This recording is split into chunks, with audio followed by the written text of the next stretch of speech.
ದೇವಿಶ್ರೀ ಮಹಾಸಂಸ್ಥಾನದ ಸಂಸ್ಥಾಪಕರು ಹಾಗೂ ದೇವಿಶ್ರೀ ಜ್ಯೋತಿ ಪತ್ರಿಕೆಯ ಪ್ರಧಾನ ಸಂಪಾದಕರು ಆದಂಥ ಶ್ರೀ ದೇವಿಶ್ರೀ ಗುರೂಜಿಯವರು. ಗುರೂಜಿ, ಎಲ್ಲರ ಪರವಾಗಿ ಕಾರ್ಯಕ್ರಮಕ್ಕೆ ಆದರಪೂರ್ವಕ ಸ್ವಾಗತ.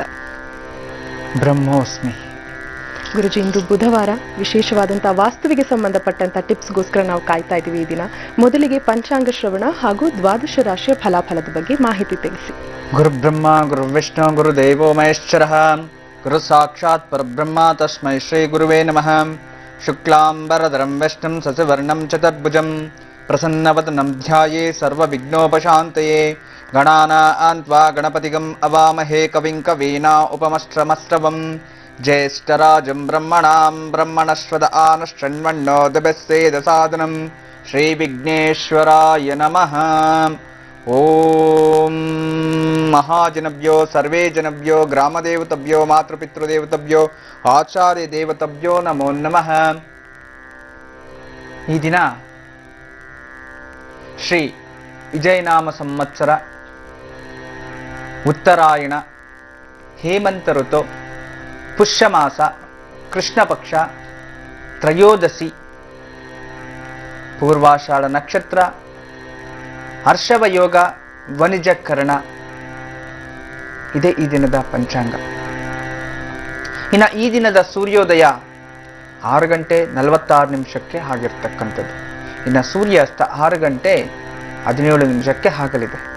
ಈ ದಿನದ ಸೂರ್ಯೋದಯದ ಪ್ರಕಾರ ಈ ದಿನ ರಾಹುಕಾಲ 12:35ರಿಂದ 1 ಗಂಟೆ 59 ನಿಮಿಷ ತನಕ ಇರುತ್ತೆ. ಸುಮಾರು 2 ಗಂಟೆ ತನಕ ಇರತಕ್ಕಂಥದ್ದು ಈ ಸಮಯದಲ್ಲಿ ರಾಹುಕಾಲ.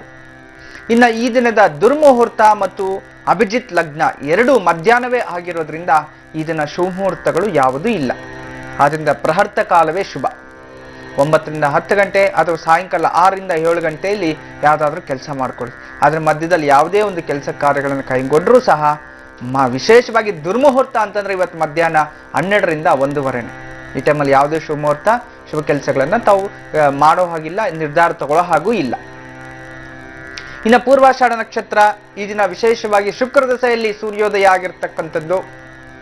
ಇನ್ನು ಸೂರ್ಯೋದಯ ಈ ದಿನ ಆಗಿದೆ. ಪೂರ್ವಾಷಾಢ ನಕ್ಷತ್ರದಲ್ಲಿ ಚಂದ್ರ ಇದ್ರೆ ಯಾವ ಯಾವ ರಾಶಿಯವರಿಗೆ ಏನು ಫಲ? ಮೊದಲಿಗೆ ಮೇಷರಾಶಿ.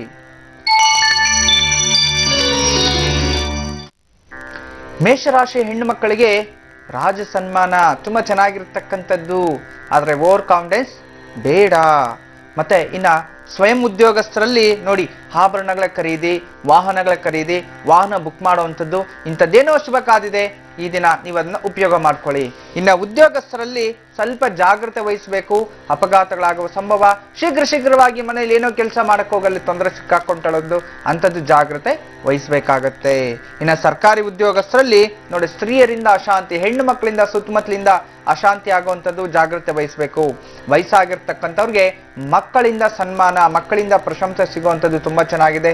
ಮಕ್ಕಳ ವಿಚಾರದಲ್ಲಿ ಸ್ವಲ್ಪ ಜಾಗ್ರತೆ ವಹಿಸಬೇಕು. ಆರೋಗ್ಯ ಸರಿ ಇರೋದಿಲ್ಲ, ಸ್ವಲ್ಪ ಎಚ್ಚರಿಕೆ ಇರಬೇಕು. ಅಜೀರ್ಣ ಶಕ್ತಿ ಇಂಥದ್ದು ಉಂಟಾಗುತ್ತೆ. ಸ್ವಲ್ಪ ಜಾಗ್ರತೆ ವಹಿಸಿದ್ರೆ ತುಂಬಾ ಒಳ್ಳೆಯದು. ಇದನ್ನ ನಿರ್ವಿಘ್ನಕಾರಕ ಮಹಾಗಣಪತಿಯನ್ನ ಅರ್ಚಿಸಿ ಎಲ್ಲರೂ ಆರಾಧನೆ ಮಾಡಿ ಎಲ್ಲ ರೀತಿಯ ಶುಭಫಲಗಳು ನಿಮ್ಮದೇ ಆಗುತ್ತೆ. ಇದೀಗ ವೃಷಭ ರಾಶಿ. ವೃಷಭ ರಾಶಿ ಹೆಣ್ಣು ಮಕ್ಕಳು ಸ್ವಲ್ಪ ಅಧಿಕ ಬೆಲೆ ಬಾಳುವ ವಸ್ತುಗಳನ್ನ ಧರಿಸಬೇಕು ಅನ್ನೋ ಒಂದು ಆಸೆ ಇರುತ್ತೆ. ಇದನ್ನ ಏನಾದ್ರೂ ಕೊಂಡ್ಕೋಬೇಕು, ಯಾರನ್ನೋ ಭೇಟಿ ಆಗ್ಬೇಕು ಫ್ರೆಂಡ್ಸ್ನ ಅಂತ ತುಂಬಾ ಆಸೆ ಪಡ್ತಿರ್ತೀರಿ. ಪ್ರಯತ್ನ ಮಾಡಿ, ಖಂಡಿತ ಒಳ್ಳೆಯದೇ. ಇನ್ನು ಸ್ವಯಂ ಉದ್ಯೋಗಸ್ಥರಲ್ಲಿ ಬಂಧು ಬಾಂಧವರಿಂದ ಸ್ವಲ್ಪ ಸಪೋರ್ಟ್ ಸಿಗುವಂಥದ್ದು. ಯಾವುದೋ ಜಮೀನು ನೋಡಕ್ ಹೋಗೋದು ಅಥವಾ ಸೈಟ್ ನೋಡಕ್ ಹೋಗೋದು, ಏನೋ ಕೊಂಡ್ಕೋಬೇಕು ಅನ್ಕೊಂಡಿರ್ತೀರಿ, ಅದರಲ್ಲೆಲ್ಲ ನಿಮಗೆ ಲಾಭ ಸಿಗುವಂಥದ್ದು ತುಂಬಾ ಚೆನ್ನಾಗಿದೆ. ಇನ್ನು ಉದ್ಯೋಗಸ್ಥರಲ್ಲಂತೂ ಇನ್ನು ಉದ್ಯೋಗದಲ್ಲಿ ಪ್ರಗತಿ ಆಗುವಂಥದ್ದು, ಸರ್ಕಾರಿ ಉದ್ಯೋಗಸ್ಥರಲ್ಲಿ ಉನ್ನತವಾದ ಲಾಭ ಪಡೆಯುವಂಥದ್ದು ತುಂಬಾ ಚೆನ್ನಾಗಿರ್ತಕ್ಕಂಥದ್ದು. ನಿಮಗೆ ದಿಗ್ವಿಜಯ ಈ ದಿನ ಪ್ರಾಪ್ತಿ ಆಗುವಂಥದ್ದು. ಇನ್ನು ವಯಸ್ಸಾಗಿರ್ತಕ್ಕಂಥವರಲ್ಲಿ ಕುಟುಂಬದಲ್ಲಿ ನೆಮ್ಮದಿಯ ವಾತಾವರಣ, ಮಂಗಳ ಕಾರ್ಯಗಳ ಒಂದು ಮಾತುಕತೆ ನಡೆಯುವಿಕೆ ತುಂಬಾ ಚೆನ್ನಾಗಿದೆ. ಮಕ್ಕಳ ವಿಚಾರದಲ್ಲಿ ಉದ್ಯೋಗ ವ್ಯಾಪಾರ ಯಾವುದೇ ಒಂದು ಪ್ರಾರಂಭ ಮಾಡಿದ್ರು, ಪ್ರಯತ್ನ ಮಾಡಿದ್ರು ನಿಮಗೆ ದಿಗ್ವಿಜಯ ಸಿಗುವಂಥದ್ದು. ಈ ದಿನ ಎಲ್ಲಾ ರೀತಿಯ ಶುಭಫಲಗಳಿಗೋಸ್ಕರ ದುರ್ಗಾದೇವಿಯ ಸ್ತೋತ್ರ ಓದ್ಕೊಳ್ಳಿ. ಎಲ್ಲಾ ರೀತಿಯ ಶುಭಫಲಗಳು ನಿಮ್ಮದಾಗುತ್ತೆ. ಇದೀಗ ಮಿಥುನ ರಾಶಿ.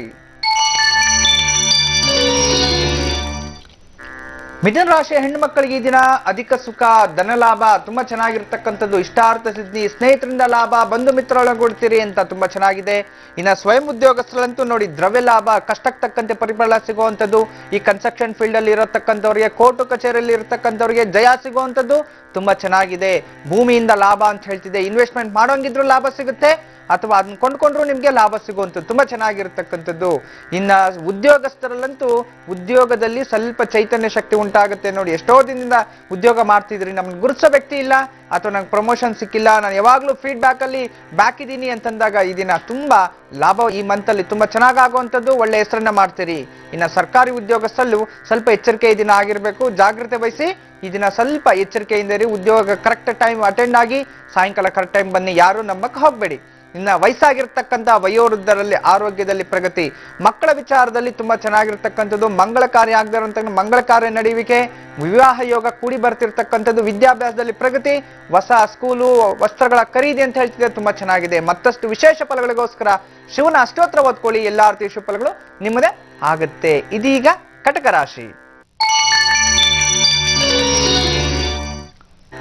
ಕಟಕ ರಾಶಿಯವರಿಗೆ ಈ ದಿನ ತುಂಬಾ ಧೈರ್ಯ, ಏನಾದ್ರೂ ಮಾಡಿ ಗೆಲ್ತಿ ಬಿಡ್ತೀನಿ, ಏನಾದ್ರೂ ಮಾಡ್ತೀನಿ ಅಂತ ಹೇಳಿ ತುಂಬಾ ಅಧಿಕ ಧೈರ್ಯ ಬೇಡ, ಎಲ್ಲದಕ್ಕೂ ತಾಳ್ಮೆ ಇರಬೇಕು. ಧೈರ್ಯಕ್ಕೆ ಹೋಗಿ ಗಲಾಟೆಗೆ ಸಿಕ್ಕಾಕೋಬೇಡಿ, ಅದು ತುಂಬಾ ತೊಂದರೆಗಳಾಗ್ಬಿಡುತ್ತೆ. ಇನ್ನು ವಿಶೇಷವಾಗಿ ಈ ಸ್ವಯಂ ಉದ್ಯೋಗಸ್ಥರಿಗೆ ಮನಸ್ಸಿಗೆ ಸಂತೋಷ, ಏನೋ ಸಾಧನೆ ಮಾಡಿದೆ, ಏನೋ ಸುಮಾರು ದಿನದಿಂದ ಯಾರ ಮೇಲೆ ಗೆಲ್ಬೇಕಿತ್ತು, ಪೈಪೋಟಿಯಲ್ಲಿ ಗೆಲ್ಲುವಂಥದ್ದಾಗಿರ್ಬೋದು, ಅಥವಾ ಕೋರ್ಟ್ ಕಚೇರಿಯಲ್ಲಿ ಗೆಲ್ಲೋದಂತ, ಇಂಥದ್ದು ಏನೋ ಒಂದು ಶುಭ ನಿಮ್ಗೆ ದಿನ ಇರ್ತಕ್ಕಂಥ ತುಂಬಾ ಮನಸ್ಸಿಗೆ ಸಮಾಧಾನನೂ ಸಿಗುತ್ತೆ. ಇನ್ನ ಉದ್ಯೋಗಸ್ಥರಲ್ಲಿ ನೋಡಿ ಬಂಧು ಮಿತ್ರರ ಆಗಮನ ಮನೆಗೆ, ಅವ್ರಿಗೋಸ್ಕರ ಮಂತ್ ಎಂಡ್ ಆಗ್ತಿದೆ, ಖರ್ಚಿಗೆ ದುಡ್ಡಿಲ್ಲ, ಆದ್ರೆ ಇವ್ರು ಯಾರೋ ಬಂದ್ರಲ್ಲಪ್ಪ ಅಂತ ಮನ್ಸಿಗೆ ಬೇಜಾರು ಮಾಡ್ಕೋಬೇಡಿ, ಭಗವಂತ ಯಾವುದೋ ಒಂದು ದಾರಿ ನಿಮಗೆ ತೋರಿಸ್ತಾನೆ. ಇನ್ನು ವಿಶೇಷವಾಗಿ ಈ ಒಂದು ಸರ್ಕಾರಿ ಉದ್ಯೋಗಸ್ಥರಲ್ಲಿ ಮನೆಯಲ್ಲಿ ನೆಮ್ಮದಿಯ ವಾತಾವರಣ, ಡೈಲಿ ಗಂಡ ಹೆಂಡತಿರ ಜೊತೆ ಜಗಳ, ಅಥವಾ ಎಲ್ಲೋ ಮನೇಲಿ ಸಂಪಾದನೆ ಮಾಡಿ ದುಡ್ಡೆಲ್ಲ ಯಾರಿಗೋ ಇಡ್ತಿದ್ದಾರೆ ಅಂತ ಹೇಳಿ ಬೇಜಾರು ಮಾಡ್ಕೋಬೇಡಿ. ಆದ್ರೆ ಈ ದಿನ ಮನೆಯಲ್ಲಿ ನೆಮ್ಮದಿಯ ಸಮಾಧಾನಕರವಾದ ದಿನ ಆಗಿರುತ್ತೆ. ಇನ್ನು ವಯೋವೃದ್ಧರಿಗೆ ಆರೋಗ್ಯದಲ್ಲಿ ಪ್ರಗತಿ ಆಗುವಂಥದ್ದು, ಮಕ್ಕಳಿಂದ ಸಂತೋಷ ಸಿಗುವಂಥದ್ದು ತುಂಬಾ ಚೆನ್ನಾಗಿದೆ. ಇನ್ನು ಮಕ್ಕಳಲ್ಲಿ ಈ ದಿನ ಚೈತನ್ಯ ಶಕ್ತಿ ಮೂಡಲಿದೆ, ತುಂಬಾ ಚೆನ್ನಾಗಿರ್ತಕ್ಕಂಥದ್ದು. ನಿಮ್ಮ ಅದೃಷ್ಟ ನೀವೇ ಪರೀಕ್ಷೆ ಮಾಡ್ಕೊಳ್ಳುವಂಥ ದಿನ ಆಗಿರ್ತಕ್ಕಂಥದ್ದು ಮಕ್ಕಳಲ್ಲಿ. ಆದ್ರಿಂದ ಕಷ್ಟಪಟ್ಟು ಓದಿ, ಇಷ್ಟಪಟ್ಟು ಕೆಲಸವನ್ನು ಮಾಡಿ, ದಿಗ್ವಿಜಯ ನಿಮ್ಮದಾಗುತ್ತೆ. ನೀವು ಈ ದಿನ ವಿಶೇಷವಾಗಿ ಹನುಮಂತನ ಅಷ್ಟೋತ್ರ ಓದ್ಕೊಂಬೇಡಿ, ಎಲ್ಲಾ ರೀತಿಯ ಶುಭಫಲಗಳು ನಿಮ್ಮದೇ ಆಗುತ್ತೆ. ಇದೀಗ ಸಿಂಹರಾಶಿ.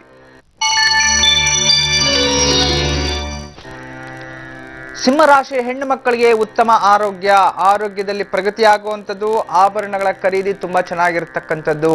ಇನ್ನು ಸ್ವಯಂ ಉದ್ಯೋಗಸ್ಥರಲ್ಲಿ ವಾಹನದಿಂದ ಲಾಭ, ವಸ್ತ್ರದಿಂದ ಲಾಭ ಅಂತ ಹೇಳ್ತಿದೆ. ವಸ್ತ್ರದ ವ್ಯಾಪಾರಿಗಳಿಗೆ, ವಾಹನ ವ್ಯಾಪಾರಿಗಳಿಗೆ ಇನ್ನ ಅಧಿಕ ಲಾಭ ಉಂಟಾಗುವಂಥದ್ದು ತುಂಬಾ ಚೆನ್ನಾಗಿರ್ತಕ್ಕಂಥದ್ದು. ಈ ದಿನ ಶುಕ್ರವಾರ, ಶುಕ್ರ ದಶೆಯಲ್ಲಿ ಬೇರೆ ಉಟ್ಬಿಟ್ಟಿದೆ, ಆಭರಣಗಳು ಖರೀದಿ ಮಾಡಿದ್ರು ನಿಮ್ಗೆ ಅದೃಷ್ಟ ಒಲಿಯುವಂತ ದಿನ ನಿಮ್ಮದಾಗಿರುತ್ತೆ. ಅಷ್ಟೇ ಇಲ್ಲ, ಇನ್ನು ಉದ್ಯೋಗಸ್ಥರಲ್ಲಿ ನೋಡಿ ಉದ್ಯೋಗಗಳಿಗೆ ಅಧಿಕ ಪ್ರಗತಿ ಆಗುವಂಥದ್ದು, ಉದ್ಯೋಗದಲ್ಲಿ ನೀವು ಹೋಗ್ತಿರ್ತೀರಿ ಯಾವಾಗ್ಲೂ ಅಲ್ಲಿ ಪ್ರಗತಿ ಆಗುವಂಥದ್ದು, ಅಥವಾ ಹೊಸ ಉದ್ಯೋಗ ಹುಡುಕ್ತಿದ್ರೆ ಹೊಸ ಉದ್ಯೋಗ ಟ್ರೈ ಮಾಡಿ. ಈ ದಿನ ಮೇಲ್ ಮಾಡಿ, ಎಲ್ಲ ಕಡೆ ನೀವು ಅಪ್ಲಿಕೇಶನ್ಸ್ ಹಾಕಿ ಉದ್ಯೋಗಕ್ಕೋಸ್ಕರ ಇಂಟರ್ವ್ಯೂ ಅಟೆಂಡ್ ಮಾಡಿ, ನಿಮ್ಗೆ ವಿಜಯನ ಸಿಗುತ್ತೆ. ಇನ್ನು ಸರ್ಕಾರಿ ಉದ್ಯೋಗಸ್ಥರಲ್ಲಿ ಸ್ವಲ್ಪ ಸ್ನೇಹಿತರಿಂದ ಕಿರುಕುಳ ಆಗುವಂಥದ್ದು, ನಿಮ್ಮ ಮೇಲೆ ಯಾರೋ ಕಣ್ಣಿಟ್ಟಿದ್ದಾರೆ, ಜಾಗ್ರತೆಯನ್ನ ವಹಿಸ್ಬೇಕು. ಹದ್ದಿನ ಕಣ್ಣಿನ ಮೇಲೆ ಇದೆ, ಅದನ್ನ ಎಚ್ಚರಿಕೆ ವಹಿಸಿ. ಅಷ್ಟೇ ಅಲ್ಲ ವೀಕ್ಷಕರೇ, ನಿಮ್ಮ ಒಂದು ಈ ದಿನ ವಯೋವೃದ್ಧರಲ್ಲಿ ಈ ದಿನ ವಿಶೇಷವಾಗಿ ಆರೋಗ್ಯದಲ್ಲಿ ಪ್ರಗತಿ ಇರುತ್ತೆ. ಆದ್ರೆ ಯಾರಾದ್ರೂ ಒಬ್ರು ಕಳ್ಕೊಳ್ಳುವಂಥದ್ದು, ಸಣ್ಣ ಮಾತು ದೊಡ್ಡದಾಗಿ ಸ್ನೇಹಿತರೆ ದೂರ ಆಗುವಂಥದ್ದು, ಅಥವಾ ಕುಟುಂಬದವ್ರು ದೂರ ಆಗುವಂಥದ್ದು, ಮಕ್ಕಳು ದೂರ ಆಗುವಂಥದ್ದು, ಅದನ್ನ ವಯಸ್ಸಾಗಿರ್ತಕ್ಕಂಥವ್ರು ಈ ದಿನ ಸ್ವಲ್ಪ ತಾಳ್ಮೆಯಿಂದ ಇದ್ರೆ ಖಂಡಿತ ಒಳ್ಳೆಯದು. ಇನ್ನು ಮಕ್ಕಳ ವಿಚಾರದಲ್ಲಿ ಈ ದಿನ ಕ್ರೀಡಾಪಟುಗಳಿಗಾಗಿರ್ಬೋದು, ಅಥವಾ ಚಿತ್ರರಂಗದಲ್ಲಿ ಇರ್ತಕ್ಕಂಥ ಮಕ್ಕಳಿಗಾಗ್ಬೋದು, ಚಿತ್ರಕಲೆ ಸ್ಪರ್ಧೆ, ಭರತನಾಟ್ಯ, ಸಂಗೀತ, ಇಂಥ ಕಲೆಯಲ್ಲಿರ್ತಕ್ಕಂಥ ಮಕ್ಕಳಿಗೆ ಇದನ್ನ ಪ್ರಾಕ್ಟೀಸ್ ಮಾಡಿ, ಅಥವಾ ಯಾವ್ದಾದ್ರು ಎಕ್ಸಾಮ್ ತಗೊಳ್ಳಿ, ಅಥವಾ ಅಪ್ಲಿಕೇಶನ್ ಫಿಲ್ ಮಾಡಿ, ನಿಮ್ಗೆ ಸೀಟ್ ಸಿಗುತ್ತೆ, ನಿಮ್ಗೆ ದಿಗ್ವಿಜಯ ಸಿಗುತ್ತೆ. ಬರೋದಿಲ್ಲ ಅನ್ನೋದನ್ನ ಪ್ರಯತ್ನ ಮಾಡಿ, ಈ ದಿನ ಖಂಡಿತವಾಗ್ಲೂ ನಿಮ್ಗೆ ಲಾಭ ತರುವಂತ ದಿನ ಆಗಿರುತ್ತೆ. ಈ ದಿನ ವಿಶೇಷವಾಗಿ ಬುಧ ಗ್ರಹನ ಅಷ್ಟೋತ್ರ, ಅಥವಾ ಬುಧನ ಒಂದು ವಿಶೇಷವಾದ ಫಲಗಳು ಪಡಿಬೇಕು ಅಂದ್ರೆ ವಿಷ್ಣುವಿನ ಅಷ್ಟೋತ್ರ ಓದ್ಕೊಂಬಿಡಿ, ಎಲ್ಲಾ ರೀತಿಯ ಶುಭ ಫಲಗಳು ನಿಮ್ಮದೇ ಆಗುತ್ತೆ. ಇದೀಗ ಕನ್ಯಾ ರಾಶಿ. ಕನ್ಯಾ ರಾಶಿ ಹೆಣ್ಣು ಮಕ್ಕಳು ಸ್ವಲ್ಪ ಜಾಗ್ರತೆ ವಹಿಸಬೇಕು. ಸ್ಫೋಟಕ ವಸ್ತುಗಳಿಂದ ತೊಂದರೆ ಅಂತ ಹೇಳ್ತಿದೆ. ನೋಡಿ, ಮನೆಯಲ್ಲಿ ಎಲ್ಲೋ ಅಡಿಗೆ ಮಾಡ್ತಿರ್ತೀರಿ, ಅಥವಾ ಬೆಂಕಿ ಸುಟ್ಕೊಂಡ್ಬಿಡೋದು, ದೀಪ ಹಚ್ಚಬೇಕಾದ್ರೆ ದೀಪದ ಮೇಲೆ ಎಣ್ಣೆ ಚೆಲ್ಕೊಂಡ್ಬಿಡೋವಂಥದ್ದು, ಅಥವಾ ಬೆಂಕಿ ಹತ್ರ ಜಾಗ್ರತೆ ಇರಬೇಕು. ಟೋಟಲಿ ಬಿಸಿ ವಸ್ತುಗಳಿಂದ ನಿಮ್ಗೆ ತೊಂದರೆ ಅಂತ ಹೇಳ್ತಿದೆ. ಹೆಣ್ಣು ಮಕ್ಕಳು ತುಂಬಾ ಜಾಗ್ರತೆ ವಹಿಸ್ಬೇಕು. ಇನ್ನ ಸ್ವಯಂ ಉದ್ಯೋಗಸ್ಥರಿಗೆ ಅಧಿಕ ಲಾಭ ಆಗುವಂಥದ್ದು, ಆದರೆ ಅಷ್ಟೇ ಕಳ್ಳರಿಂದ ಭಯ ಉಂಟಾಗೋದು ನೋಡಿ. ನಿಮ್ಮನ್ನೇನೋ ಯಾರೋ ತೊಂದರೆ ಮಾಡಲಿಕ್ಕೆ ಅಥವಾ ಮನೆಯಲ್ಲಿ ಯಾರಾದರೂ ಮನೆ ಕಡೆಗೆ ಅಬ್ಸರ್ವ್ ಮಾಡ್ಕೊಳ್ತಾ ಇರಿ. ಮನೆಗೆ ಯಾರಾದರೂ ಹೊಸಬರು ಬಂದರೆ ಅವ್ರನ್ನ ಯೋಚನೆ ಮಾಡಿ ಮಾತಾಡಬೇಕಾ ಬೇಡವಾ ಯೋಚನೆ ಮಾಡಿ ನಿರ್ಧಾರ ತಗೊಳ್ಳಿ. ಇನ್ನು ಸ್ವಲ್ಪ ಮೋಸಗಾರರಿಂದ ವಂಚನೆ ಆಗುವಂಥದ್ದು. ಇನ್ನು ಉದ್ಯೋಗಸ್ಥರಲ್ಲಿ ಅಧಿಕ ಪ್ರಗತಿ ಇರತಕ್ಕಂಥದ್ದು ತುಂಬ ಚೆನ್ನಾಗಿದೆ. ಸರ್ಕಾರಿ ಉದ್ಯೋಗಸ್ಥರಲ್ಲೂ ಶತ್ರುಗಳಿಂದ ತೊಂದರೆ ಅಂತ ಹೇಳ್ತಿದೆ, ಜಾಗ್ರತೆ ವಹಿಸಬೇಕು. ಇನ್ನು ವಯೋವೃದ್ಧರಲ್ಲಿ ಆರೋಗ್ಯದಲ್ಲಿ ಪ್ರಗತಿ ಆಗುವಂಥದ್ದು. ಅಷ್ಟೇ ಅಲ್ಲ, ದೂರದ ಸಂಬಂಧಿಕರನ್ನ ಭೇಟಿ ಆಗಲಿಕ್ಕೆ, ತೀರ್ಥಕ್ಷೇತ್ರ ಹೋಗಲಿಕ್ಕೆ ಯಾವುದೋ ನೀವು ಪ್ರಯತ್ನ ಮಾಡ್ತಿದ್ರಿ, ಅದ್ರ ಬಗ್ಗೆ ಪ್ರಯತ್ನ ಮಾಡಿ, ಖಂಡಿತ ಒಳ್ಳೆಯದು. ಮಕ್ಕಳ ವಿಚಾರದಲ್ಲಿ ಇದನ್ನ ಅಧಿಕ ಲಾಭ ಪಡೆಯುವಂಥದ್ದು, ತುಂಬಾ ಉತ್ತಮವಾದ ಅನುಕೂಲಗಳನ್ನ ಪಡೆಯುವಂಥ ದಿನ ಆಗಿದೆ. ತುಂಬಾ ಒಳ್ಳೆಯ ದಿನ. ಇದನ್ನ ಪ್ರಾಕ್ಟೀಸ್ ಮಾಡಿ, ಓದ್ಕೊಳ್ಳಿ, ಟೈಮ್ ಟು ಟೈಮ್ ಎಲ್ಲವನ್ನ ಅಪ್ ಟು ಡೇಟ್ ಮಾಡ್ಕೊಳ್ತಾ ಇರಿ, ಖಂಡಿತ ಒಳ್ಳೇದಾಗುವಂಥದ್ದು. ಈ ದಿನ ವಿಶೇಷವಾಗಿ ಹನುಮಂತನ ಅಷ್ಟೋತ್ರ ಓದ್ಕೊಂಬಿಡಿ, ಎಲ್ಲಾ ರೀತಿಯ ಶುಭಫಲಗಳು ನಿಮ್ಮದೇ ಆಗುತ್ತೆ. ಗುರುಜಿ, ದ್ವಾದಶ ರಾಶಿ ಫಲಗಳಲ್ಲಿ ಕನ್ಯಾ ರಾಶಿವರೆಗೂ ಸಾಕಷ್ಟು ಮಾಹಿತಿಯನ್ನ ತಿಳಿಸ್ಕೊಟ್ರಿ. ಇನ್ನು ಈ ದಿನಕ್ಕೆ ಸಂಬಂಧಪಟ್ಟಂತ ಯಾವ್ದಾದ್ರು ಒಂದು ವಿಶೇಷ ಟಿಪ್ಸ್ ಇದ್ರೆ ನಾವ್ ಏನ್ ಮಾಡಿದ್ರೆ ಒಳಿತು ಅನ್ನೋದನ್ನ ತಿಳಿಸಿ. ಇದನ್ನ ವಿಶೇಷವಾದ ಟಿಪ್ಸ್ ತ್ರಯೋದಶಿ ಅಲ್ವಾ? ತ್ರಯೋದಶಿ ಅಂತಂದ್ರೆ ಶಿವನ್ನ ಆರಾಧನೆ ಮಾಡುವಂತ ದಿನ. ನಿಮ್ಮಿಂದ ಅನುಕೂಲ ಆದ್ರೆ ಒಂದೇ ಒಂದು ಬಿಲ್ವ ಪತ್ರೆ, ತ್ರಿಗುಣಂ ತ್ರಿಗುಣಾಕಾರಂ ತ್ರಿನೆಚ್ಛಂತ ತ್ರಿಯಾದಂ ತ್ರಿಯನ್ಮ ಪಾಪ ಸಂಹಾರಂ ಏಕ ಬಿಲ್ವಂ ಶಿವಾರ್ಪಣಂ ಅಂತ ಒಂದು ಬಿಲ್ವ ದಳವನ್ನ ಶಿವನಿಗೆ ಅರ್ಪಣೆ ಮಾಡಿದ್ರು ಸಾಕ್ಷಾತ್ ಶಿವನೇ ಒಲಿತಾನೆ ಅಂತ. ಅದನ್ನ ಅನುಕೂಲ ಆದ್ರೆ ಶಿವನ ದೇವಸ್ಥಾನಕ್ಕೆ ಹೋಗಿ ಬಿಲ್ವಾರ್ಚನೆ ಮಾಡಿ, ಅಥವಾ ಮನೆಯಲ್ಲೇ ಶಿವಲಿಂಗ ಏನಾದ್ರೂ ಇಟ್ಟಿದ್ರೆ ಕೈಲಿಟ್ಕೊಳ್ಳಿ. ಶಿವಲಿಂಗವನ್ನು ಕೈಲಿಟ್ಕೊಂಡು ಒಂದು ಉದ್ದರಣೆ ನೀರನ್ನ ತಗೊಳ್ಳಿ, ಅದಕ್ಕೆ ಸ್ವಲ್ಪ ಎಳ್ಳನ್ನ ಹಾಕಿ, ಅದ್ರಲ್ಲಿ ಸ್ವಲ್ಪ ಭತ್ತವನ್ನ ಹಾಕಿ, ಓಂ ನಮಃ ಶಿವಾಯ ಅಂತ ಹೇಳಿ ಒಂದು 9 ಸಲಿನೋ ಅಥವಾ 27 ಸರಿನೋ 54 ಸರಿನೋ ಹೇಳಿ ಪ್ರಾರ್ಥನೆ ಮಾಡಿ, ಅದ್ರ ಮೇಲೆ ಹಾಕಿ ಅಲ್ಲಿ ಮುಂದೆ ಬಿಟ್ಟು ಆ ಲಿಂಗಕ್ಕೆ ಗಂಧ ಇಟ್ಟು ಒಂದು ಮಂಗಳಾರತಿ ಮಾಡಿ. ಖಂಡಿತವಾಗ್ಲೂ ಮಾಡಿರ್ತಕ್ಕಂಥ ಕರ್ಮ ಫಲವೆಲ್ಲ ಹೋಗುತ್ತೆ, 7.5 ನಿಂತೋಗುತ್ತೆ, ಒಳ್ಳೆ ಫಲಗಳು ಲಭಿಸುತ್ತೆ. ಈಗ ಉಳಿದ ರಾಶಿಗಳು ಅಂದ್ರೆ ತುಲಾ ರಾಶಿಯಿಂದ ಹಿಡಿದು ಮೀನ ರಾಶಿಯವರವರೆಗೂ ಈ ದಿನ ಯಾವೆಲ್ಲ ಶುಭ ಫಲಗಳನ್ನ ತಂದುಕೊಡುತ್ತೆ ಗುರುಜಿ ಅವರಿಂದ ಕೇಳಿ ತಿಳಿಯೋಣ. ಗುರುಜಿ, ತುಲಾ ರಾಶಿ. ತುಲಾ ರಾಶಿ ಹೆಣ್ಣು ಮಕ್ಕಳಿಗೆ ವ್ಯಾಪಾರದಲ್ಲಿ ಲಾಭ ನೋಡಿ. ಹೆಣ್ಮಕ್ಳು ಎಷ್ಟೋ ಜನ ಸ್ವಯಂ ಉದ್ಯೋಗ ಮಾಡ್ತಿದ್ರಿ, ನಿಮ್ಗೆಲ್ಲರಿಗೂ ಸಹ ವ್ಯಾಪಾರದಲ್ಲಿ ಲಾಭ. ಇನ್ನು ಮನೆಯಲ್ಲಿರ್ತಕ್ಕಂಥ ಹೆಣ್ಣು ಮಕ್ಕಳಿಗೆ ತುಂಬಾ ಲವಲವಿಕೆಯಿಂದ ಎಲ್ಲಾ ಕೆಲಸಗಳನ್ನ ಓವರ್ ಕಾನ್ಫಿಡೆನ್ಸ್ ಅಲ್ಲಿ ಮಾಡ್ತಿರ್ತೀರಿ. ಕಾನ್ಫಿಡೆನ್ಸ್ ಅನ್ನೋದು ಇರಲಿ, ಆದರೆ ಓವರ್ ಎಕ್ಸ್ಪೆಕ್ಟೇಷನ್ಸ್ ಇಟ್ಕೋಬೇಡಿ. ಇನ್ನು ಸ್ವಯಂ ಉದ್ಯೋಗಸ್ಥರಲ್ಲಿ ನೋಡಿ, ಸ್ವಯಂ ಉದ್ಯೋಗಸ್ಥರಿಗೆ ವಿವಾಹ ಯೋಗ ಕೂಡಿ ಬರ್ತಿದೆ, ಮದುವೆ ಆಗ್ತಿಲ್ಲ, ತುಂಬ ಕಷ್ಟಪಟ್ಟು ಬಿಸ್ನೆಸ್ ಮಾಡ್ತೀನಿ, ಅಭಿವೃದ್ಧಿ ಮಾಡ್ತಿದ್ದೀನಿ, ಆದರೆ ಕಷ್ಟಕ್ಕೆ ತಕ್ಕಂತೆ ಪ್ರತಿಫಲ ಸಿಗೋದಿಲ್ಲ ಅನ್ನೋದವ್ರಿಗೆ ಈ ದಿನ ಕಷ್ಟಕ್ಕೆ ತಕ್ಕಂತೆ ಪ್ರತಿಫಲನೂ ಸಿಗುತ್ತೆ, ನಿಮ್ಗೆ ವಿವಾಹ ಯೋಗನೂ ಕೂಡಿ ಬರ್ತಿದೆ, ಪ್ರಯತ್ನ ಮಾಡಿ. ಇನ್ನು ಉದ್ಯೋಗಸ್ಥರಲ್ಲಿ ಪ್ರಗತಿ ಆಗುವಂಥ, ಉದ್ಯೋಗದಲ್ಲಿ ಪ್ರಗತಿ ಆಗುವಂಥದ್ದು. ಸ್ವಲ್ಪ ಮರವಿ ಇರತಕ್ಕಂಥದ್ದು, ಏನಾದರೂ ಮನೆಯಲ್ಲಿ ಮರ್ತು ಹೋಗ್ಬಿಡೋವಂಥದ್ದು, ದಾರಿಯಲ್ಲಿ ಹೋಗ್ತಿದ್ರೆ ಅಲ್ಲಿ ನೆನಪಾಕೊಂಡು ಮತ್ತೆ ಮನೆಗೆ ಬಂದು ಹೋಗುವಂಥ ಪರಿಸ್ಥಿತಿ ಇಟ್ಕೋಬೇಡಿ. ಮನೆಯಿಂದ ಹೊರಗಡೆ ಹೋಗಕ್ಕೆ ಮುಂಚೆ ಪೆನ್ನು, ಪೇಪರು, ಚೆಕ್ ಬುಕ್ಕು ಎಲ್ಲವನ್ನು ಸಹ ಕರೆಕ್ಟಾಗಿ ಜಾಗ್ರತೆಯಿಂದ ತಗೊಂಡು ಹೋಗಿ. ಮತ್ತು ಇನ್ನು ಸರ್ಕಾರಿ ಉದ್ಯೋಗಸ್ಥರಲ್ಲಿ ಸ್ವಲ್ಪ ಮಾನಸಿಕ ನೆಮ್ಮದಿ ಕಳ್ಕೊತಾ ಇದ್ರೆ, ಈ ನಡುವೆ ಯಾರೋ ಕಿರುಕುಳ ಕೊಡ್ತಿದ್ದಾರೆ, ನಿಮಗೆ ಗೊತ್ತಿಲ್ಲದೆ ಭಯದಿಂದ ಜೀವನ ಮಾಡ್ತಿದ್ರಿ. ಆ ಭಯ ಸ್ವಲ್ಪ ಜಾಗೃತಿಯಾಗಿರಿ. ಪ್ರತಿನಿತ್ಯವೂ ಸಹ ನೀವು ನಿಮ್ಮ ಮನೆ ದೇವ್ರನ್ನ ಸ್ಮರಣೆ ಮಾಡಿ, ಖಂಡಿತ ಒಳ್ಳೆಯದಾಗುತ್ತೆ. ಇನ್ನು ವಯಸ್ಸಾಗಿರ್ತಕ್ಕಂಥ ವಯೋವೃದ್ಧರಲ್ಲಿ ಸ್ವಲ್ಪ ಮೋಸ ವಂಚನೆ ಆಗುವಂಥದ್ದು, ಮಕ್ಕಳಿಂದನೇ ತೊಂದರೆ ಆಗ್ಬೋದು, ಸ್ನೇಹಿತರಿಂದ ತೊಂದರೆ ಆಗ್ಬಾರ್ದು, ಯಾರೋ ಬಂದು ಕಣ್ಣಲ್ಲಿ ನೀರು ಹಾಕಿ ನಂಗೆ ಸಹಾಯ ಮಾಡಿ ಅಂಥೇಳಿ ವಯಸ್ಸಾಗಿರ್ತಕ್ಕ ನಿಮ್ಮ ಹತ್ರ ಬೇಡಿ, ನಿಮಗೆ ಮೋಸ ಮಾಡಿ ಹೋಗ್ತಾರೆ, ಜಾಗ್ರತೆ ವಹಿಸಿ. ಇನ್ನು ಮಕ್ಕಳ ವಿಚಾರದಲ್ಲಿ ಸ್ವಲ್ಪ ಆರೋಗ್ಯ ಕ್ಷೀಣತೆ ಅಂತಿದೆ, ಜಾಗ್ರತೆ ವಹಿಸಿ. ಎಲ್ಲಂದ್ರಲ್ಲಿ ಹೊರಗಡೆ ಹೋಗಿ ಏನಂದ್ರೆ ಅದು ಊಟ ಮಾಡಕ್ಕೆ ಹೋಗಬೇಡಿ. ಉತ್ತಮವಾದ ಪದಾರ್ಥ, ಮನೆ ಆಹಾರ ತಿನ್ನಿ, ಇಲ್ಲಾಂದ್ರೆ ಅಜೀರ್ಣ ಶಕ್ತಿ, ಫುಡ್ ಪಾಯ್ಸನ್ ಇಂಥದ್ದು ಆಗೋ ಚಾನ್ಸಸ್ ಜಾಸ್ತಿ ಇದೆ, ಜಾಗ್ರತೆ ವಹಿಸಬೇಕು. ಈ ದಿನ ವಿಶೇಷವಾಗಿ ನೀವು ತುಲಾರಾಶಿಯವರೆಲ್ಲರೂ ಸಹ ಹನುಮಂತನ ಅಷ್ಟೋತ್ರ ಓದ್ಕೊಂಬಿಡಿ. ಜನ್ಮ ಶನಿ ಅಂದ್ರೆ ರಾಶಿಯಲ್ಲಿರ್ತಕ್ಕಂಥ ಶನಿ ಕಮ್ಮಿ ಆಗುತ್ತೆ, ಎಲ್ಲಾ ರೀತಿಯ ಶುಭಫಲಗಳು ನಿಮ್ಮದೇ ಆಗುತ್ತೆ. ಇದೀಗ ವೃಶ್ಚಿಕ ರಾಶಿ.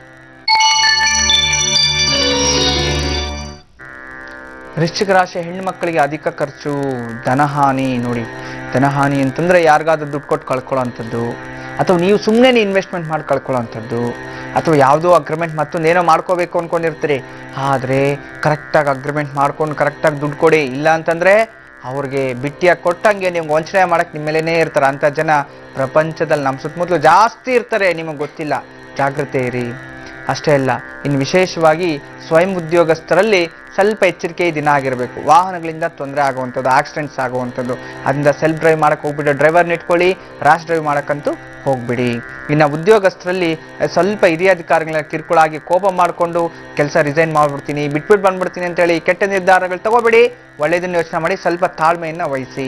ಇನ್ನು ಸರ್ಕಾರಿ ಉದ್ಯೋಗಸ್ಥರು ಮನೆಯಲ್ಲಿರ್ತಕ್ಕಂಥ ಮಕ್ಕಳಿಗೆ ಮನೆ ಕಟ್ಟಬೇಕು, ಮಕ್ಕಳಿಗೆ ಮದುವೆ ಮಾಡಬೇಕು, ಯಾಕೋ ಮನಸ್ಸು ನೆಮ್ಮದಿ ಇಲ್ಲ, ಹೆಂಡತಿ ಸರಿ ಇಲ್ಲ, ಮಕ್ಕಳು ಸರಿ ಇಲ್ಲ, ಎಲ್ಲರಿಂದ ಅವಮಾನ ಅಂತ ಹೇಳಿ ಮಾನಸಿಕ ನೆಮ್ಮದಿ ಕುಗ್ಗುತ್ತಾ ಇರತಕ್ಕಂಥದ್ದು, ಸ್ವಲ್ಪ ಧೈರ್ಯ ತಗೊಳ್ಳಿ, ಒಳ್ಳೆ ದಿನಗಳು ನಿಮಗೂ ಬರುತ್ತೆ. ಇನ್ನು ವಯಸ್ಸಾಗಿರತಕ್ಕಂಥವ್ರಲ್ಲೂ ಸ್ವಲ್ಪ ನನಗೆ ಯಾರೂ ಇಲ್ಲ, ನನ್ನ ಸುತ್ತಮುತ್ತಲು ಯಾರೂ ನನಗಿಲ್ಲ, ನನಗೆ ಯಾರೂ ಸಪೋರ್ಟ್ ಮಾಡ್ತಿಲ್ಲ, ಮಕ್ಕಳು ದೂರ ಇದ್ದಾರೆ, ನಾವು ಒಂಟಿಯಾಗ್ಬಿಟ್ಟಿದ್ದೀವಲ್ಲ, ನಮ್ಗೆ ಯಾರೂ ಸಪೋರ್ಟ್ ಸಿಗ್ತಿಲ್ಲ ಅನ್ನೋರು ಈ ದಿನ ಯಾರೋ ನಿಮ್ಮ ಆಪ್ತ ಸ್ನೇಹಿತರು, ಬಂಧು ಬಾಂಧವರು ನಿಮ್ಮೊಳಗೆ ಬರ್ತಿದ್ದಾರೆ, ನಿಮ್ಗೆ ಸಪೋರ್ಟ್ ಸಿಗುವಂಥದ್ದಾಗುತ್ತೆ. ಇನ್ನು ಮಕ್ಕಳ ವಿಚಾರದಲ್ಲಿ ಸಣ್ಣ ಮಕ್ಕಳು ಅಂತಂದರೆ 5 ವರ್ಷದಿಂದ ಹಿಡಿದು ಮದುವೆ ಆಗೋ ತನಕ ಇರ್ತಕ್ಕಂಥವ್ರು ಎಲ್ಲ ಒಂದು ಮಕ್ಕಳಿಗೂ ಸಹ ಈ ದಿನ ಉದ್ಯೋಗದಲ್ಲಿ ಪ್ರಗತಿ, ವ್ಯಾಪಾರದಲ್ಲಿ ಲಾಭ ಸಿಗುವಂಥದ್ದು, ವಿದ್ಯಾರ್ಜನೆ, ಜ್ಞಾನಾರ್ಜನೆ, ಕ್ರೀಡಾಪಟುಗಳಿಗೆ ವಿಶೇಷವಾದ ದಿನ ತುಂಬ ಚೆನ್ನಾಗಿದೆ. ಇನ್ನು ಮತ್ತಷ್ಟು ಶುಭಫಲಗಳು ನೀವು ಪಡಿಬೇಕು ಅನ್ನೋದಾದರೆ ದುರ್ಗಾದೇವಿ ಅಷ್ಟೋತ್ರ ಓದ್ಕೊಳ್ಳಿ, ಎಲ್ಲ ರೀತಿಯ ಶುಭಫಲಗಳು ನಿಮ್ಮದೇ ಆಗುತ್ತೆ. ಇದೀಗ ಧನುರಾಶಿ.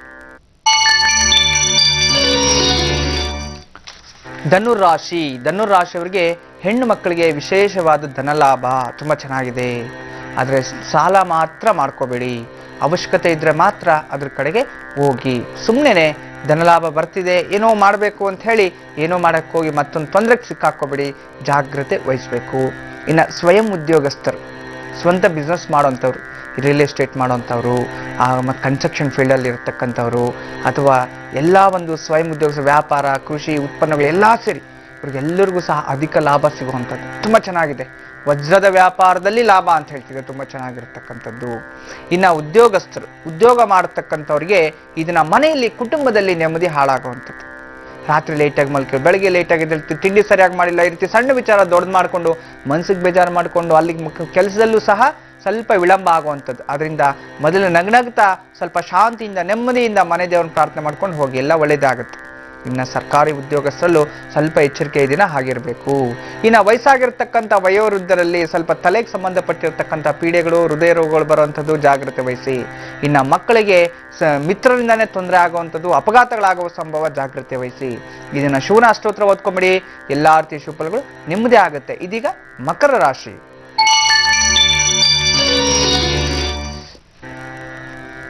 ಮಕರ ರಾಶಿ ಹೆಣ್ಣು ಮಕ್ಕಳಿಗೆ ನೋಡಿ, ಈ ಮಕರ ರಾಶಿ ಹೆಣ್ಣು ಮಕ್ಕಳಿಗೆ ಇದನ್ನ ಸ್ವಲ್ಪ ಧರ್ಮ ಸಂಕಟ, ಯಾವುದು ತಪ್ಪು ಯಾವುದು ಒಳ್ಳೆಯದು ಅಂತ ನಿರ್ಧಾರ ಮಾಡ್ಕೊಳಕ್ಕಾಗೋದಿಲ್ಲ. ನಾನು ಮಾಡ್ತಾ ಇರೋದು ಸರಿ ನಾವು ತಪ್ಪು, ಆದರೆ ಒಟ್ಟಲ್ಲಿ ನನ್ನ ಮನಸ್ಸಿಗೆ ಸರಿ ಅನಿಸ್ತಾ ಇರ್ತಾರೆ, ಕನ್ಫ್ಯೂಷನಲ್ಲಿ ಇರ್ತಾರೆ. ಯಾವುದು ಕರೆಕ್ಟು ಯಾವುದು ತಪ್ಪು ಅನ್ನೋ ಯೋಚನೆ ಮಾಡಿ ಯಾವ್ದು ಮಾಡಬೇಕು ಮಾಡಬಾರ್ದು ಅಂತ ನಿರ್ಧಾರ ತಗೊಂಡ್ರೆ ತುಂಬ ಒಳ್ಳೆಯದು. ಇನ್ನು ಸ್ವಯಂ ಉದ್ಯೋಗಸ್ಥರಲ್ಲಿ ಗೃಹ ಲಾಭ ನೋಡಿ, ಮನೆ ಕಟ್ಟೋ ಯೋಗ ಇಲ್ಲ, ನಮಗೆ ಭೂಮಿ ತಗೋಬೇಕು ಯೋಗ ಇಲ್ಲ ಅನ್ನೋರು ಇದನ್ನ ಪ್ರಯತ್ನ ಮಾಡಿ ಅದ್ರ ಬಗ್ಗೆ ಚಿಂತಿಸಿ, ಖಂಡಿತ ನಿಮ್ಗೆ ಯಾವುದಾದ್ರೂ ಶುಭ ದಾರಿ ಕಾಣಿಸುತ್ತೆ.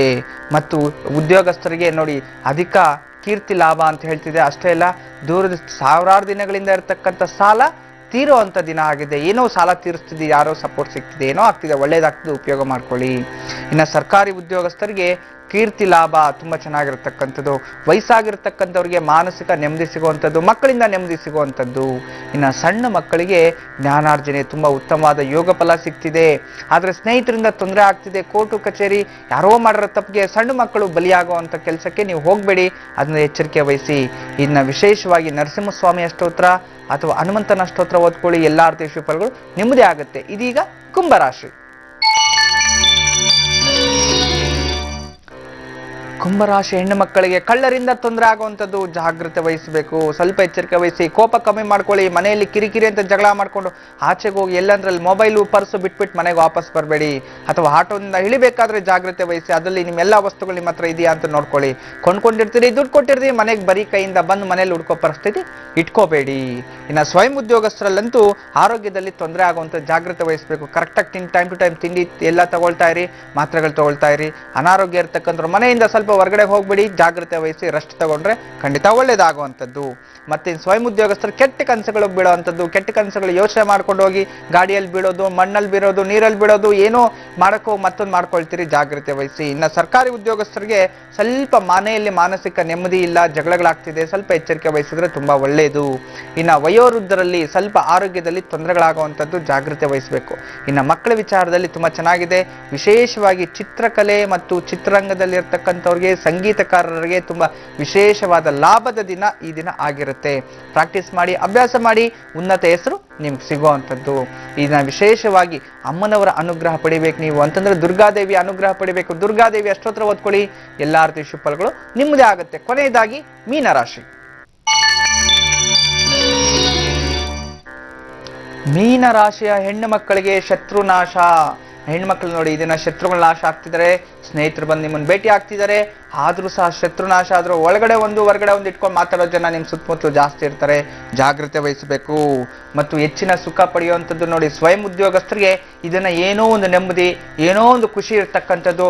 ಯಾರಿಗೋ ಏನೋ ಮಾತು ಕೊಟ್ಟಿದ್ದೀನಿ, ಹೆಂಗಪ್ಪ ಹೇಳಲಿ, ಏನ್ ಮಾಡ್ಲಿ, ವಿಶ್ವಾಸ ಚೆನ್ನಾಗಿದೆ, ನಾನು ಬೇಡ ಅನ್ಲಾ, ಬೇಕು ಅಂತ ಹೇಳ, ತಿಳಿಸ್ಲಾ ಬೇಡವಾ, ಕೊಳ್ಳಾ ಬೇಡವಾ ಅಂತ ಹೇಳಿ ಕನ್ಫ್ಯೂಷನ್ ಅಲ್ಲಿ ಇರ್ತೀರಿ. ಆದ್ರೆ ಒಳ್ಳೆ ನಿರ್ಧಾರ, ಸಪೋರ್ಟ್ ಮಾಡಿ, ಒಳ್ಳೆ ಕೆಲಸಕ್ಕೆ ಒಳ್ಳೆಯದೇ ಆಗುವಂಥದ್ದು. ಮತ್ತು ಸ್ವಯಂ ಉದ್ಯೋಗಸ್ಥರಿಗೆ ಇದನ್ನ ಸ್ತ್ರೀಯರಿಂದ ಲಾಭ ನೋಡಿ, ತಂದೆ ತಾಯಿ ಆಗ್ಬೋದು, ಅಕ್ಕ ತಂಗಿರಾಗ್ಬೋದು, ಸ್ನೇಹಿತರಾಗ್ಬೋದು, ಹೆಣ್ಣು ಮಕ್ಕಳಿಂದ ನಿಮ್ಗೆ ಲಾಭ ಸಿಗುವಂಥದ್ದು. ಸರ್ಕಾರಿ ಉದ್ಯೋಗಸ್ಥರು ರಾಜಾನುಗ್ರಹ, ಹಿರಿಯ ಅಧಿಕಾರಿಗಳನ್ನ, ಹಿರಿಯ ರಾಜಮಂತ್ರಿಗಳನ್ನ ಭೇಟಿಯಾಗೋ ದಿನ ಆಗಿರುತ್ತೆ. ಅಂದ್ರೆ ನಿಮಗಿಂತ ದೊಡ್ಡವರನ್ನ ಭೇಟಿ ಆಗ್ತೀರಿ ಅಂತ ತೋರಿಸ್ತಿದೆ. ತುಂಬಾ ಚೆನ್ನಾಗಿರ್ತಕ್ಕಂಥದ್ದು. ಸುಖವ ಲಭಿಸುವುದು. ಇನ್ನ ವಯಸ್ಸಾಗಿರ್ತಕ್ಕಂಥ ವಯೋವೃದ್ಧರಲ್ಲಿ ದೀರ್ಘಕಾಲದ ರೋಗಗಳು ಶಮನ ಆಗ್ತಿರ್ತಕ್ಕಂಥದ್ದು ತುಂಬಾ ಚೆನ್ನಾಗಿದೆ. ಇನ್ನ ಮಕ್ಕಳಲ್ಲಿ ಸ್ವಲ್ಪ ಜಾಗ್ರತೆ ವಹಿಸಬೇಕು. ತಲೆಗೆ ಪೆಟ್ಟಾಗುವಂಥದ್ದು, ಸಣ್ಣ ಸಣ್ಣ ಮಕ್ಕಳಿದ್ರೆ ಮಂಚದ ಮೇಲಿಂದ ಕೆಳಗಡೆ ಉರುಳ್ಕೊಂಡ್ಬಿಡ್ತಾರೆ, ಸ್ವಲ್ಪ ಜಾಗ್ರತೆ ವಹಿಸಬೇಕು. ಇನ್ನ ಮಧ್ಯಸ್ಥಿಕೆ ಇರ್ತಕ್ಕಂಥವ್ರು ಸೈಕಲ್ ತುಳಿತಿರ್ತೀರ, ಏನಾದ್ರೂ ತಪ್ಪು ಮಾಡ್ಕೊಂಡು ಎಲ್ಲೋ ನೋಡ್ಕೊಂಡು ಬಿದ್ದು ಕೈಕಾಲು ಪೆಟ್ಟು ಮಾಡ್ಕೊಳ್ಳೋದು.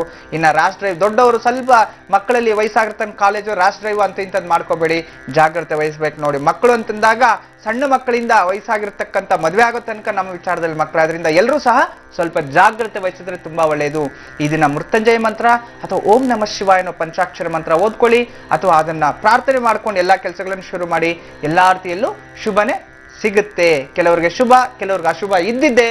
ನಾನು ಕೊಟ್ಟಿರ್ತಕ್ಕಂಥ ಪರಿಹಾರಗಳನ್ನ ಚೊಕ್ಕವಾಗಿ ನೀವು ಮಾಡ್ಕೊಂಡ್ರೆ ಖಂಡಿತವಾಗ್ಲೂ ಒಳ್ಳೆ ಫಲಗಳೇ ಪಡಿತೀರಿ.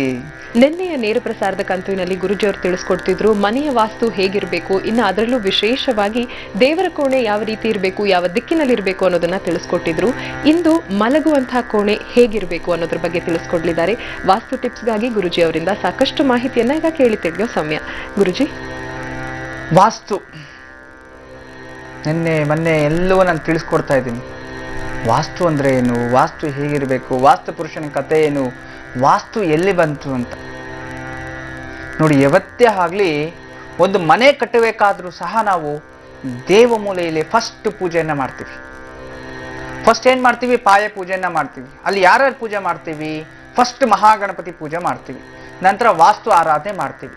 ವಾಸ್ತು ಪೂಜೆಯನ್ನ ಮಾಡಿ ನಂತರ ನಾವೇನ್ ಮಾಡ್ತೀವಿ? ಮಣ್ಣನ್ನು ತೆಗಿತೀವಿ ಅಲ್ಲಿಂದ. ಯಾವುದೇ ಒಂದು ಶಂಕುಸ್ಥಾಪನೆ ನಾವೇನೇ ಮಾಡಲಿ, ಹಿಂಗ ಹಗದಾಗ ಆ ಮಣ್ಣು ತೆಗೆದು ಹೊರಗಡೆ ಹಾಕ್ಬಾರ್ದು, ನಿಮ್ಮ ಒಳಗಡೆನೆ ಹಾಕೋಬೇಕು. ಅಲ್ಲಿರೋ ಮಣ್ಣು ತೆಗೆದು ಒಳಗಡೆನೆ ಹಾಕೋಬೇಕು.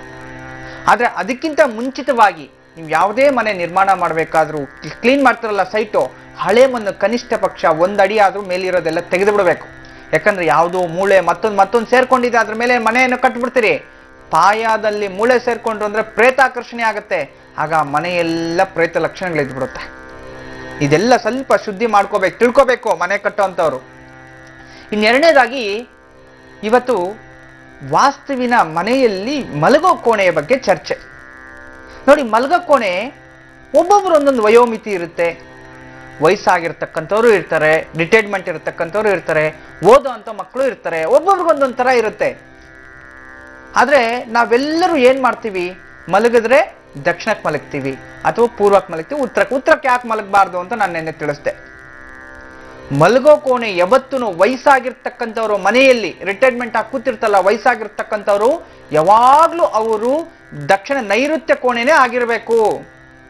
ಅಂದ್ರೆ ನೈಋತ್ಯ ಕೋಣೆ ಅಂತಂದಾಗ ಎಲ್ಲಿ ದಕ್ಷಿಣ ಮತ್ತು ಪಶ್ಚಿಮದ ಕಾರ್ನರ್, ದಕ್ಷಿಣ ಮತ್ತು ಪಶ್ಚಿಮದ ಆ ಕೊನೆಯ ಕೋಣೆ, ಆ ನೈಋತ್ಯ ಕೋಣೆಯಲ್ಲಿ ಮಲಗಬೇಕು. ವಯಸ್ಸಾಗಿರ್ತಕ್ಕಂಥವ್ರು ದಕ್ಷಿಣಕ್ಕೆ ತಲೆ ಇಟ್ಟು ಮಲಗೋದ್ರಿಂದ ಸುಖ ನಿದ್ರೆ ಪ್ರಾಪ್ತಿ ಆಗುತ್ತೆ. ನೋಡಿ, ಸುಖ ನಿದ್ರೆ ಪ್ರಾಪ್ತಿ ಆಗುತ್ತೆ, ದಕ್ಷಿಣಕ್ಕೆ ತಲೆ ಇಟ್ಟು ಮಲಗಬೇಕು. ಎಷ್ಟೋ ಜನ ತಪ್ಪಾರ್ಥ ತಿಳ್ಕೊಂಡಿದ್ದಾರೆ. ಸ್ಮಶಾನದಲ್ಲಿ ದಕ್ಷಿಣಕ್ಕೆ ತಲೆ ಇಟ್ಟು ಮಲಗಿಸಿರ್ತಾರೆ, ನಾವು ದಕ್ಷಿಣಕ್ಕೆ ತಲೆ ಇಟ್ಟರು ಶವಗಳು ತಲ್ವಾ ಅಂತ. ಖಂಡಿತ ಅಲ್ಲ. ಅಂದ್ರೆ ಒಂದು ಸ್ಮಶಾನದಲ್ಲಿ ಉದ್ಭವ ಆಗುವಂತ ಎನರ್ಜಿ ಕೂಡ ಪಾಸಿಟಿವ್ ಆಗಿ ಕನ್ವರ್ಟ್ ಆಗ್ಲಿ ಅನ್ನೋ ದೃಷ್ಟಿಯಿಂದ ದಕ್ಷಿಣಕ್ಕೆ ತಲೆ ಇಡ್ತಾರೆ. ಹಾಗಂತೇಳಿ ನೀವು ಉತ್ತರಕ್ಕೆ ತಲೆ ಇಟ್ಟು ಮಲಗಿದ್ರೋ ಅಲ್ಪಾಯುಷಲ್ಲಿ ಹೋಗೋದು ಗ್ಯಾರಂಟಿ. ಆದ್ರಿಂದ ದಕ್ಷಿಣಕ್ಕೆ ತಲೆ ಇಟ್ಟು ಮಲಗಬೇಕು, ತುಂಬಾ ಒಳ್ಳೆಯದು, ಸುಖ ನಿದ್ರೆಯನ್ನ ಮಾಡ್ತಾನೆ ಅಂತ. ಇನ್ನು ಕೆಲವ್ರು ಏನ್ ಮಾಡ್ತಾರೆ, ಬೃಹದಾಕಾರವಾದ ಮನೆ ನಿರ್ಮಾಣ ಮಾಡ್ಬಿಡ್ತಾರೆ. ಒಂದು ದೊಡ್ಡದಾಗಿ ಮಾಸ್ಟರ್ ಬೆಡ್ರೂಮ್ ಮಾಡ್ಕೊಂತಾರೆ, ತುಂಬಾ ಚೆನ್ನಾಗಿ ಲೈಟ್ಗಳೆಲ್ಲ ಹಾಕಿ ಏನ್ ತುಂಬಾ ಅದ್ಭುತವಾಗಿ ಮಾಡ್ತಾರೆ. ಆದ್ರೆ ಆ ಒಂದು ಏನು ಕಲೆ ಇರಬೇಕು ಅದೇ ಇರಲ್ಲ ಅಲ್ಲಿ, ಲಕ್ಷಣವಾಗೇನೋ ಇರುತ್ತೆ. ಏನ್ ಮಾಡ್ತಾರೆ, ಮನೆ ಕಟ್ತಾರೆ, ಸ್ನೇಹಿತರು ಬಂದಾಗೆಲ್ಲ ಮನೆನ ಕರ್ಕೊಂಬಂದ್ ಸ್ನೇಹಿತರು ತೋರ್ಸೋದು. ಏನಂತ, ನೋಡಿ ನಮ್ ಬೆಡ್ರೂಮ್ ಎಷ್ಟು ಚೆನ್ನಾಗಿದೆ, ನಮ್ ಟಾಯ್ಲೆಟ್ ಎಷ್ಟು ಚೆನ್ನಾಗಿದೆ, ಬಾತ್ರೂಮ್ ಎಷ್ಟು ಚೆನ್ನಾಗಿದೆ ಅಂತ. ಪಾಪಿ ಕಣ್ಣುಗಳು ಬರೋರೆಲ್ಲ ಬಂದು ಆ ಬೆಡ್ರೂಮ್ ನೋಡಿ ನೋಡಿ ನೋಡಿ ಗಂಡ ಹೆಂಡತಿಯರಿಗೆ ದೈಹಿಕ ಸಂಪರ್ಕಗಳು ಎಷ್ಟೋ ಮನೆಗಳಲ್ಲಿ ಇಲ್ಲ. ಎಷ್ಟೋ ಜನ ಪಾಪ ತೊಂದರೆಗೆ ಸಿಕ್ಕಾಕೊಂಡ್ಬಿಟ್ಟಿದ್ದಾರೆ. ಅಷ್ಟೇ ಅಲ್ಲ, ಮಾನಸಿಕ ನೆಮ್ಮದಿನೂ ಇರಲ್ಲ, ಅವರಿಬ್ರಲ್ಲಿ ಕಮ್ಯುನಿಕೇಶನ್ ಇರಲ್ಲ. ಬೆಳಗ್ಗೆ ಇವ್ರು ಹೋಗ್ತಾರೆ, ಸಾಯಂಕಾಲ ರಾತ್ರಿ ಬರ್ತಾರೆ, ಅಷ್ಟೊತ್ತಿಗೆ ಆ ತಾಯಿ ಹೆಣ್ಣು ಮಗಳು ಊಟ ಮಾಡಿ ಮಲಗಿರ್ತಾರೆ. ಈ ಮನುಷ್ಯ ಬರ್ತಾನೆ, ಊಟ ಮಾಡ್ತಾ ಮಲಗ್ತಾನೆ, ಬೆಳಗ್ಗೆ ಎದ್ದು ಹೋಗ್ತಾ ಇರ್ತಾನೆ. ಜನರ ದೃಷ್ಟಿ ಬೆಡ್ರೂಮ್ ಅಲ್ಲಿ ತೋರಿಸ್ಲೇಬಾರ್ದು. ನೀವು ಬೆಡ್ರೂಮ್ ಅಲ್ಲಿ ಏನ್ ಇಟ್ಟಿರ್ತೀವಿ, ಇನ್ನ ಒಡವೆ, ವಸ್ತ್ರ, ಐಶ್ವರ್ಯಗಳು ಇವೆಲ್ಲವನ್ನು ಇಟ್ಟಿರ್ತೀವಿ. ಅದ್ರಲ್ಲಿ ಬೇರೆಯವ್ರು ಎಲ್ಲೆಲ್ಲೋ ಹೋಗಿರೋ, ದಾರಿಯಲ್ಲಿ ಹೋಗಿರೋ ಮನೆಗೆ ಬರ್ತಾರೆ, ಮನೆ ನೋಡೋಣ ಅಂತ. ಮನೆ ತುಂಬಾ ಚೆನ್ನಾಗಿ ಕಟ್ಟಿದೀಯಾ, ತೋರ್ಸು. ಆ ಮನೆ ಎಲ್ಲ ತೋರಿಸ್ರಿ, ಬೆಡ್ರೂಮ್ ಕಡೆ ಕರ್ಕೊಂಡೋಗಿ ತೋರಿಸದೆ. ಅಲ್ಲಿ ಶುದ್ಧಿ ಅನ್ನೋದು ಇರ್ಬೇಕು. ಒಂದು, ಯಾರ ಕಣ್ಣಂದ್ರೆ ಅವ್ರ ಕಣ್ಣು ಬೀಳ್ಬಾರ್ದು. ಮತ್ತೆ ಬೆಡ್ರೂಮ್ ಅಲ್ಲೇ ಅಷ್ಟೇ, ರಾತ್ರಿ ಮಲಗ್ಬೇಕಾದ್ರೆ ಗಾಢವಾದ ಕತ್ಲಲ್ಲಿ ಯಾರೂ ಮಲಗಬಾರ್ದು. ಸ್ವಲ್ಪ ಆದ್ರೂ ಬೆಳಕಿರ್ಬೇಕು. ಅದು ಏನು, ಎಷ್ಟೋ ಜನ ನಾನು ನೋಡಿದ್ದೀನಿ ಬೆಡ್ರೂಮ್ ಅಲ್ಲಿ ರೆಡ್ ಲೈಟ್ ಹಾಕಿರ್ತಾರೆ. ಅದೇನಕ್ಕಾಗಿರ್ತದೆ, ಆಪರೇಷನ್ ಥಿಯೇಟರ್ ಅಲ್ಲಿ ರೆಡ್ ಲೈಟ್ ಹಾಕೋದು, ಆಪರೇಷನ್ ನಡೆಯೋ ಜಾಗ ಅದು. ರೆಡ್ ಲೈಟ್ ಆಚೆ ಡೇಂಜರ್ ಲೈಟ್ ನೋಡಿ, ಆಚೆ ಆಗಿರ್ತಾರೆ. ನಿಯೋಜಿನ್ ಬಲ್ಪು ಮೇಲೆ ಹಾಕಿರ್ತಾರಲ್ಲ ಟಾಪ್ ಅಲ್ಲಿ ರೆಡ್ ಲೈಟ್ ಹಾಕಿದ್ರೆ ಏನೋ ಎಮರ್ಜೆನ್ಸಿ ಅಂತ.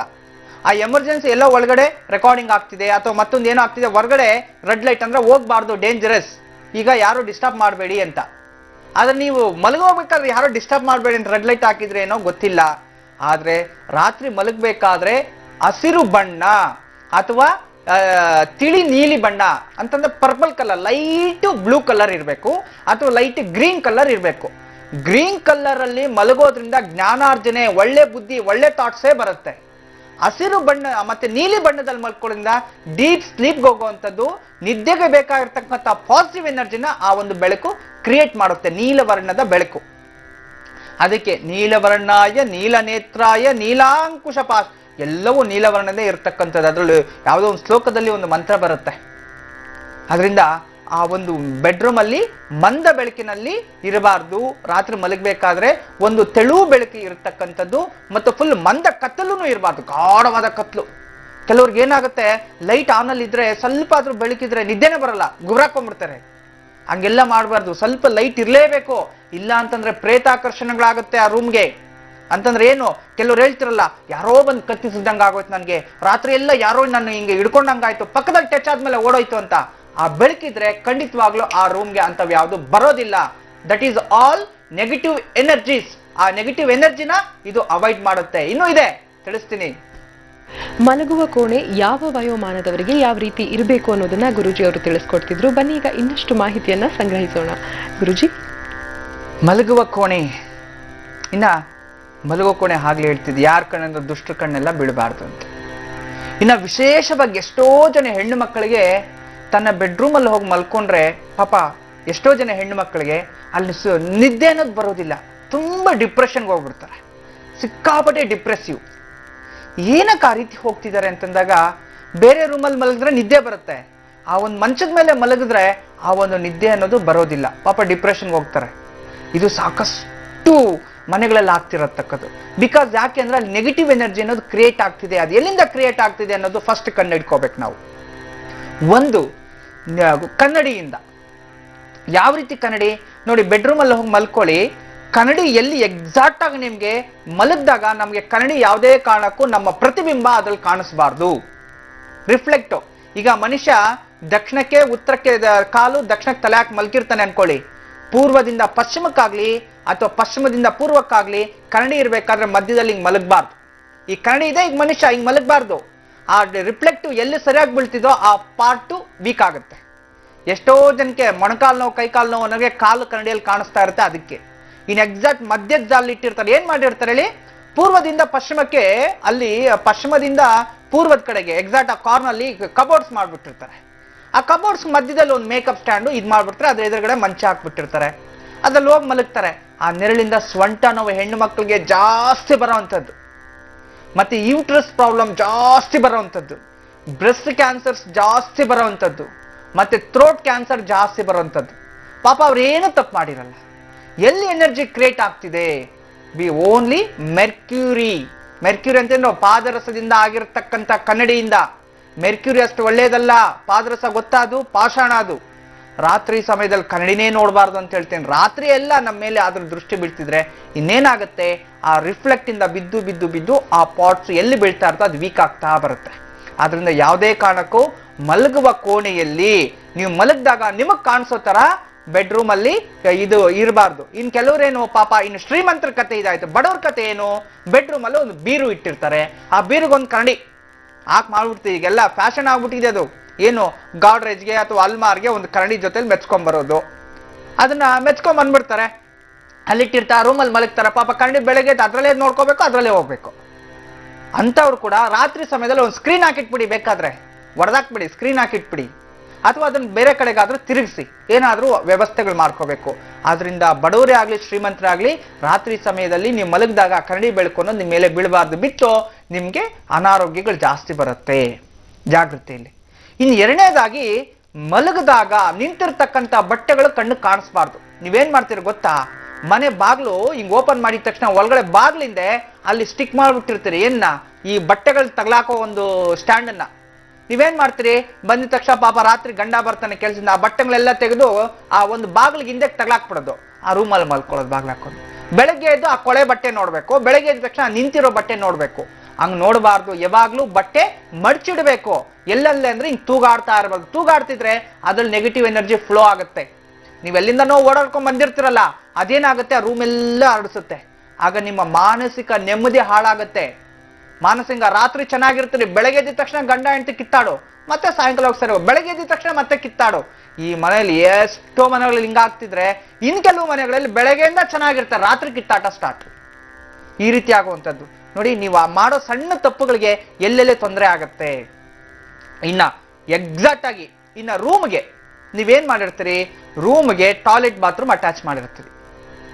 ಎಷ್ಟೋ ಮನೆಗಳಲ್ಲಿ ತುಂಬಾ ಚೆನ್ನಾಗಿ ಟಾಯ್ಲೆಟ್ಸ್ ಚೆನ್ನಾಗಿರ್ಬೇಕಪ್ಪ ಅಂತ ಎಲ್ಲ ಇಟ್ಕೊಂಡಿರ್ತೀರಿ, ಅಲ್ಲೇ ಇಟ್ಕೊಂಡಿರ್ತೀರಿ. ನೀವು ಮೇಕಪ್ ಬೇಕಾದ್ರೆ ಅಲ್ಲೇ ಮಾಡ್ಕೊಳ್ಳಿ, ತೊಂದರೆ ಇಲ್ಲ. ನೀವು ಎಲ್ಲ ವ್ಯವಸ್ಥೆ ಮಾಡ್ಕೊಳ್ಳಿ, ಏನ್ ಬೇಕೋ ಇದು ಮಾಡ್ಕೊಳ್ಳಿ. ನೀವು ಮಲ್ಗಿರ್ತೀರಲ್ಲ ಮಂಚಕ್ಕೆ, ಆ ಮಂಚಕ್ಕೆ ಎಕ್ಸಾಕ್ಟ್ ಆಗಿ ಟಾಯ್ಲೆಟ್ ಓಪನಿಂಗ್ ಡೋರ್ ಇರೋ ತರ ಇರಬಾರ್ದು. ಈ ಲಾಸ್ಟ್ ಕಾರ್ನರ್ ಆದ್ರೂ ಇದ್ಬಿಡ್ಬೇಕು, ಅಥವಾ ಈ ಕಡೆ ಆದ್ರೂ ಇದ್ಬಿಡ್ಬೇಕು. ಆ ಬಾಗಿಲ್ ಸೆಂಟರ್ಗೆ ಈ ಮೂಲೆಗಳು ಅರ್ಧದಲ್ಲಿ ಮುಗಿಯೋ ತರ, ಮೂಲೆಗಳು ಅರ್ಧದಲ್ಲಿ ಮುಗಿಯೋ ತರ ಅಂತಂದ್ರೆ ನಾನು ರೆಕಾರ್ಡಿಂಗ್ ಮಾಡ್ಕೊಂಡು ಕರ್ಕೊಂಡೋಗಿ ತೋರಿಸ್ಬೇಕು. ಯಾವ್ದಾದ್ರು ಮನೆಗಳಲ್ಲಿ ನಾನು ಹುಡುಕ್ತಾ ಇದ್ದೀನಿ, ಯಾವ್ದಾದ್ರು ಮನೆ ಬಂದ್ರೆ ಆ ರೀತಿ ರೆಕಾರ್ಡ್ ಮಾಡಿ, ದೇವ್ರ ಮನೆ ಹೇಗಿರ್ಬೇಕು, ಮಕ್ಕಳ ಮನೆ ಹೇಗಿರ್ಬೇಕು ಅಂತ ರೆಕಾರ್ಡ್ ಮಾಡಿ ನಾಳೆ ನಾಳಿದ್ದಲ್ಲಿ ತೋರಿಸ್ತೀವಿ, ಗ್ಯಾರಂಟಿ. ಅವಾಗ ನೋಡ್ಕೊಳ್ಳಿ. ಯಾವುದೇ ಒಂದು ಮನೆಯಲ್ಲಿ ಒಂದು ಮಂಚದ ಒಂದು ಕೊನೆ ಕಾರ್ನರ್ ಏನಿರುತ್ತೆ, ಬೇರೆ ಒಂದು ಬಾಗಲ್ಗಾಗ್ಲಿ ಅಥವಾ ನಿಮ್ಮ ರೂಮ್ ಕೋಣೆಗಾಗ್ಲಿ ಅರ್ಧದಲ್ಲಿ ಎಂಡ್ ಆಗ್ಬಾರ್ದು, ಅವು ಸಿಗ್ಬಾರ್ದು. ಆ ರೀತಿ ಎಂಡಾದ್ರೆ ಆ ಕಾರ್ನರ್ ಏನಿರುತ್ತೆ, ಆ ಕಾರ್ನರ್ಸ್ ಇಂದ ನೆಗೆಟಿವ್ ಎನರ್ಜಿ ಫ್ಲೋಡ್ ಆಗುತ್ತೆ. ಆಗ ಆ ಮನೆಯಲ್ಲೂ ಕೂಡ ಶಾಂತಿ ಅನ್ನೋದು ಇರೋದಿಲ್ಲ. ಜಾಗ್ರತೆ ವಹಿಸಿ ನೋಡಿ. ಸಣ್ಣ ಸಣ್ಣ ವಿಚಾರಗಳೇ ಯಾವ ರೀತಿ ಇರುತ್ತೆ ಅಂತ. ಇನ್ನ ಮಕ್ಕಳ ಕೋಣೆ ಇದೆಲ್ಲ ಹಿರಿಯರ್ದಾಯ್ತು. ಇನ್ನ ಇವೆಲ್ಲ ಹಿರಿಯರ್ದಾದ ನಂತರ ಇನ್ನು ಮತ್ತೊಬ್ಬರದ್ದು ಏನಪ್ಪಾ ಅಂತಂದ್ರೆ, ಅವ್ರ ಮಕ್ಕಳದು ಮದ್ವೆ ಆಗಿರುತ್ತೆ. ಎಲ್ಲಿ ಮಲಗೋದು? ಅಪ್ಪ ಅಮ್ಮ ಏನೋ ನೈಋತ್ಯದಲ್ಲಿ ಕುಬೇರ್ ಮೂಲೆ ಅಂತೇಳಿ ಅಲ್ಲಿ ಮಲಗಿದ್ರು. ಇನ್ನು ವಾಯುವ್ಯದಲ್ಲಿ ಒಂದು ಕೋಣೆ ಇದೆ, ಅಲ್ಲಿ ಮಲಗ್ಬೋದಾ ಮಲಗಬಾರ್ದಾ ಅನ್ನೋದು ಇನ್ನೂ ಕನ್ಫ್ಯೂಷನ್ ಜನ. ಖಂಡಿತವಾಗ್ಲೂ ವಾಯು ಕೋಣೆಯಲ್ಲಿ ಮಲಗಬಹುದು, ಯಾವುದೇ ತರದ ತೊಂದರೆ ಇಲ್ಲ. ಆದ್ರೆ ನೀವು ಅಲ್ಲಿ ಪೂರ್ವಕ್ಕೆ ತಲೆ ಹಾಕಿ ಮಲಗಬೇಕು. ಸೂರ್ಯ ಹುಟ್ಟೋ ಕಡೆ ತಲೆ ಹಾಕಬೇಕು, ಪಶ್ಚಿಮಕ್ಕೆ ಕಾಲು ಚಾಚಬೇಕು. ಮತ್ತೆ ಆ ವಾಯು ಕೋಣೆಯಲ್ಲಿ ಉತ್ತರ ದಿಕ್ಕಿಗೆ ವಿಂಡೋಸ್ ಇಡಬೇಕು. ಉತ್ತರ ದಿಕ್ಕಿನಿಂದ ಮನೆ ಒಳಗಡೆ ಗಾಳಿ ಬರ್ತಾ ಇರಬೇಕು. ಆ ರೀತಿ ವ್ಯವಸ್ಥೆ ಇದ್ರೆ ಮಾತ್ರ ಆ ರೂಮಲ್ಲಿ ನೀವಿಬ್ರು ಮಲಗಬೇಕು. ಇಲ್ಲ ಅಂದ್ರೆ ಮಲಗೋ ಹಾಗಿಲ್ಲ. ಹೊಸದಾಗಿ ಮದುವೆ ಆಗಿರ್ತಕ್ಕಂಥವ್ರು ಅಲ್ಲಿ ಮಲಗ್ಬೋದು, ಯಾವುದು ಸಮಸ್ಯೆ ಇಲ್ಲ. ಆದ್ರೆ ಯಾವ ರೀತಿ ಮಲಗಬೇಕು ಅನ್ನೋದು ನೋಡಿ ಮಲ್ಕೋಬೇಕು. ಮತ್ತೆ ಕೆಲವು ಚಿತ್ರಪಟಗಳು ಹಾಕ್ಬಿಟ್ಟಿರ್ತಾರೆ ರೂಮ್ಗಳಲ್ಲಿ. ಯಾವ ಚಿತ್ರಪಟಗಳು ಇರಬೇಕು ಇರಬಾರ್ದು ಮುಂದೆ ತಿಳಿಸ್ತೀನಿ. ಮಲಗುವ ಕೋಣೆಯಲ್ಲಿ ಹೇಗಿರಬೇಕು, ಯಾವೆಲ್ಲ ಒಂದು ದಿಕ್ಕಿನಲ್ಲಿ ಏನೆಲ್ಲ ಇರಬೇಕು ಅನ್ನೋದನ್ನ ಗುರುಜಿಯವರು ತಿಳಿಸ್ಕೊಡ್ತಿದ್ರು. ಬನ್ನಿ ಈ ಕುರಿತಾಗಿ ಇನ್ನಷ್ಟು ಮಾಹಿತಿಯನ್ನ ಕೇಳಿ ತಿಳ್ಕೊಳ್ಳೋಣ. ಗುರುಜಿ, ಇನ್ನ ಕೆಲವು ದೊಡ್ಡ ದೊಡ್ಡ ಪಂಡಿತರು ಗುರುಗಳು ಹೇಳುವಂತ ಮಾತು, ಮರಕ್ಕಿಂತ ಮರ ದೊಡ್ಡದೇ ಇರುತ್ತೆ. ನಾನೇ ದೊಡ್ಡವನು ಅಂತ ಹೇಳ್ತಿಲ್ಲ, ಮರಕ್ಕಿಂತ ಮರ ದೊಡ್ಡದು. ನಾನು ಕಲಿಯುವಂಥದ್ದು ಎಷ್ಟೇ ಇರುತ್ತೆ, ಆಲ್ರೆಡಿ ಕಲಿತಾ ಇದ್ದೀನಿ, ಪ್ರತಿನಿತ್ಯವೂ ನನಗೆ ಪ್ರಾಕ್ಟೀಸೆ. ಕೆಲವ್ರು ಹೇಳುವಂಥ ಪದಗಳು, ನಾನು ಕೆಲವ್ರ ಹತ್ರ ಕೇಳಿದ್ದೀನಿ, ಚರ್ಚೆ ಮಾಡಿದ್ದೀನಿ, ಕೆಲವು ಪುಸ್ತಕಗಳಲ್ಲಿ ಓದಿನಿ, ಎಲ್ಲವೂ ಬೇಕು ಅನುಭವಕ್ಕೆ. ದೇವರ ಮನೆಯಲ್ಲಿ ಮಲಗುವಂಥ ಮನೆಯಲ್ಲಿ ದೇವರ ಫೋಟೋಗಳು ಇಡಬಾರದು. ಒಂದು ತಿಳ್ಕೊಳ್ಳಿ, ಪ್ರತಿಯೊಬ್ಬರಿಗೂ ಮದುವೆ ಆಗಿರುತ್ತೆ, ನಿಮ್ಗೆಲ್ಲ ಅನುಭವನೂ ಆಗಿರುತ್ತೆ. ಮೊದಲು ಮದುವೆ ಆದಾಗ ಪ್ರಸ್ಥ ಅಂತ ಮಾಡಿದಾಗ ಆ ಒಂದು ಪ್ರಸ್ಥದ ಕೋಣೆಯಲ್ಲಿ ನಿಮ್ಮ ಮನೆ ದೇವರ ಫೋಟೋ ಅಥವಾ ಫೋಟೋ ಇಟ್ಟು ಅದ್ರ ಮುಂದೆ ದೀಪ ಹಚ್ಚಿ ಪೂಜೆ ಮಾಡಿಸಿ ನಂತರ ಅವ್ರ ಒಳಗಡೆ ಬಿಡ್ತಾರೆ. ಇದು ಸಂಪ್ರದಾಯ. ಅಂತಂದ್ರೆ ಪ್ರಸ್ಥದ ಸಮಯದಲ್ಲಿ ದೇವರ ಫೋಟೋಗಳು ಇಡ್ಬೋದು, ಮತ್ತೆ ರೂಮಲ್ಲಿ ಇಡಬಾರ್ದು. ಇದು ಎಂತ ಒಂದು ಇದು ಅಂತಂದ್ರೆ ಜ್ಞಾನಿಗಳೋ ಗೊತ್ತಿಲ್ಲ, ಅವ್ರಿಗೆ ಏನ್ ಹೇಳ್ಬೇಕು ಗೊತ್ತಿಲ್ಲ, ಹೇಳ್ಬಿಡ್ತಾರೆ. ಅದನ್ನು ಯಾವ ರೀತಿ ಫಾಲೋ ಮಾಡಬೇಕು ಅನ್ನೋದು ಗೊತ್ತಿಲ್ಲ. ಆದ್ರೆ ಒಂದ್ ತಿಳ್ಕೊಳ್ಳಿ, ದೇವರ ಫೋಟೋ ಕೋಣೆಯಲ್ಲಿ ಇಡಬಹುದು, ತೊಂದರೆ ಇಲ್ಲ. ಆದ್ರೆ ನಾವು ಮಲಗಬೇಕಾದ್ರೆ ಎದ್ದಿದ ತಕ್ಷಣ ನಾವು ನೇರವಾಗಿ ಸದಾ ನಮ್ಮ ಬೆಡ್ಡನ್ನೇ ನೋಡೋ ತರ ಆ ಫೋಟೋಗಳು ನಮ್ಮ ದಿಕ್ಕಿಗೆ ಇರಬಾರ್ದು. ಅಂದ್ರೆ ಎಲ್ಲಿರುತ್ತೆ ಹೇಳಿ ದೇವರ ಫೋಟೋ? ನಾವ್ ಎಲ್ಲಿ ನೋಡ್ತಿದ್ದೀವಿ? ಪೂರ್ವದಿಂದ ದಕ್ಷಿಣಕ್ಕೆ ತಲೆ ಹಾಕಿ ಮಲಗಿ ಅಂತ ಹೇಳ್ತೀನಿ ನಾನು, ಹಿರಿಯರು, ಅಥವಾ ಪೂರ್ವಕ್ಕೆ ತಲೆ ಹಾಕಿ ಮಲಗಿ ಅಂತ ಹೇಳ್ತೀನಿ. ಆಗ ನಮ್ಮನ್ನ ಸದಾ ನೋಡೋ ತರ, ನಮ್ಮ ಕಾಲ ಹತ್ರ ನೇರವಾಗಿ ಪಶ್ಚಿಮದ ಗೋಡೆಗೆ ನಮ್ಮ ಬೆಡ್ರೇ ಹಿಂಗ್ ನೋಡೋ ತರ ಇರಬಾರ್ದು. ಮತ್ತೆ ಎಕ್ಸಾಕ್ಟ್ ಪೂರ್ವ ನಮ್ಮ ತಲೆ ಮೇಲೆನೆ ಇಟ್ಕೋಬಾರ್ದು, ಸೈಡಲ್ಲಿ ಇರಬೇಕು, ಅಥವಾ ಆ ಕಡೆ ಸೈಡಲ್ಲಿ ಇರಬೇಕು. ಬೆಳಗ್ಗೆ ಎದ್ದು ದೇವ್ರ ಫೋಟೋ ನೋಡದೆ ಇನ್ಯಾವ್ದನ್ನ ನೋಡೋಕ್ಕಾಗತ್ತೆ? ಐಶ್ವರ್ಯ ಫೋಟೋ ನೋಡೋಕ್ಕಾಗತ್ತಾ? ಅಂತ ಫೋಟೋಗಳು ಹಾಕೋಬೇಕಾ?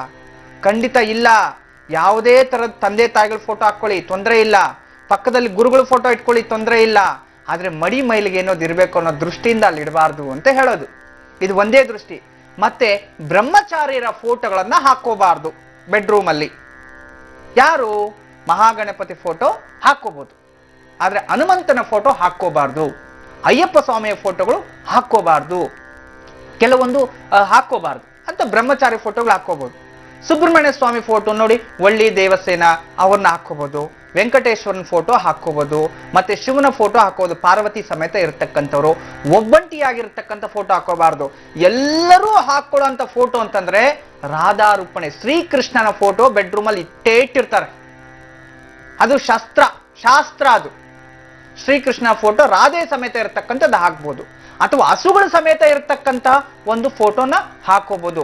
ಒಂಟಿ ಕೃಷ್ಣ ಇರತಕ್ಕಂಥ, ಹಸುವಿಲ್ಲದೆ ಕೃಷ್ಣ ಇದ್ರೆ ಆ ಮನೆಯಲ್ಲಿ ಮೊದಲು ತೆಗೆದ್ಬಿಡಿ. ಇದು ಒಂದು ವಾಸ್ತುನೆ.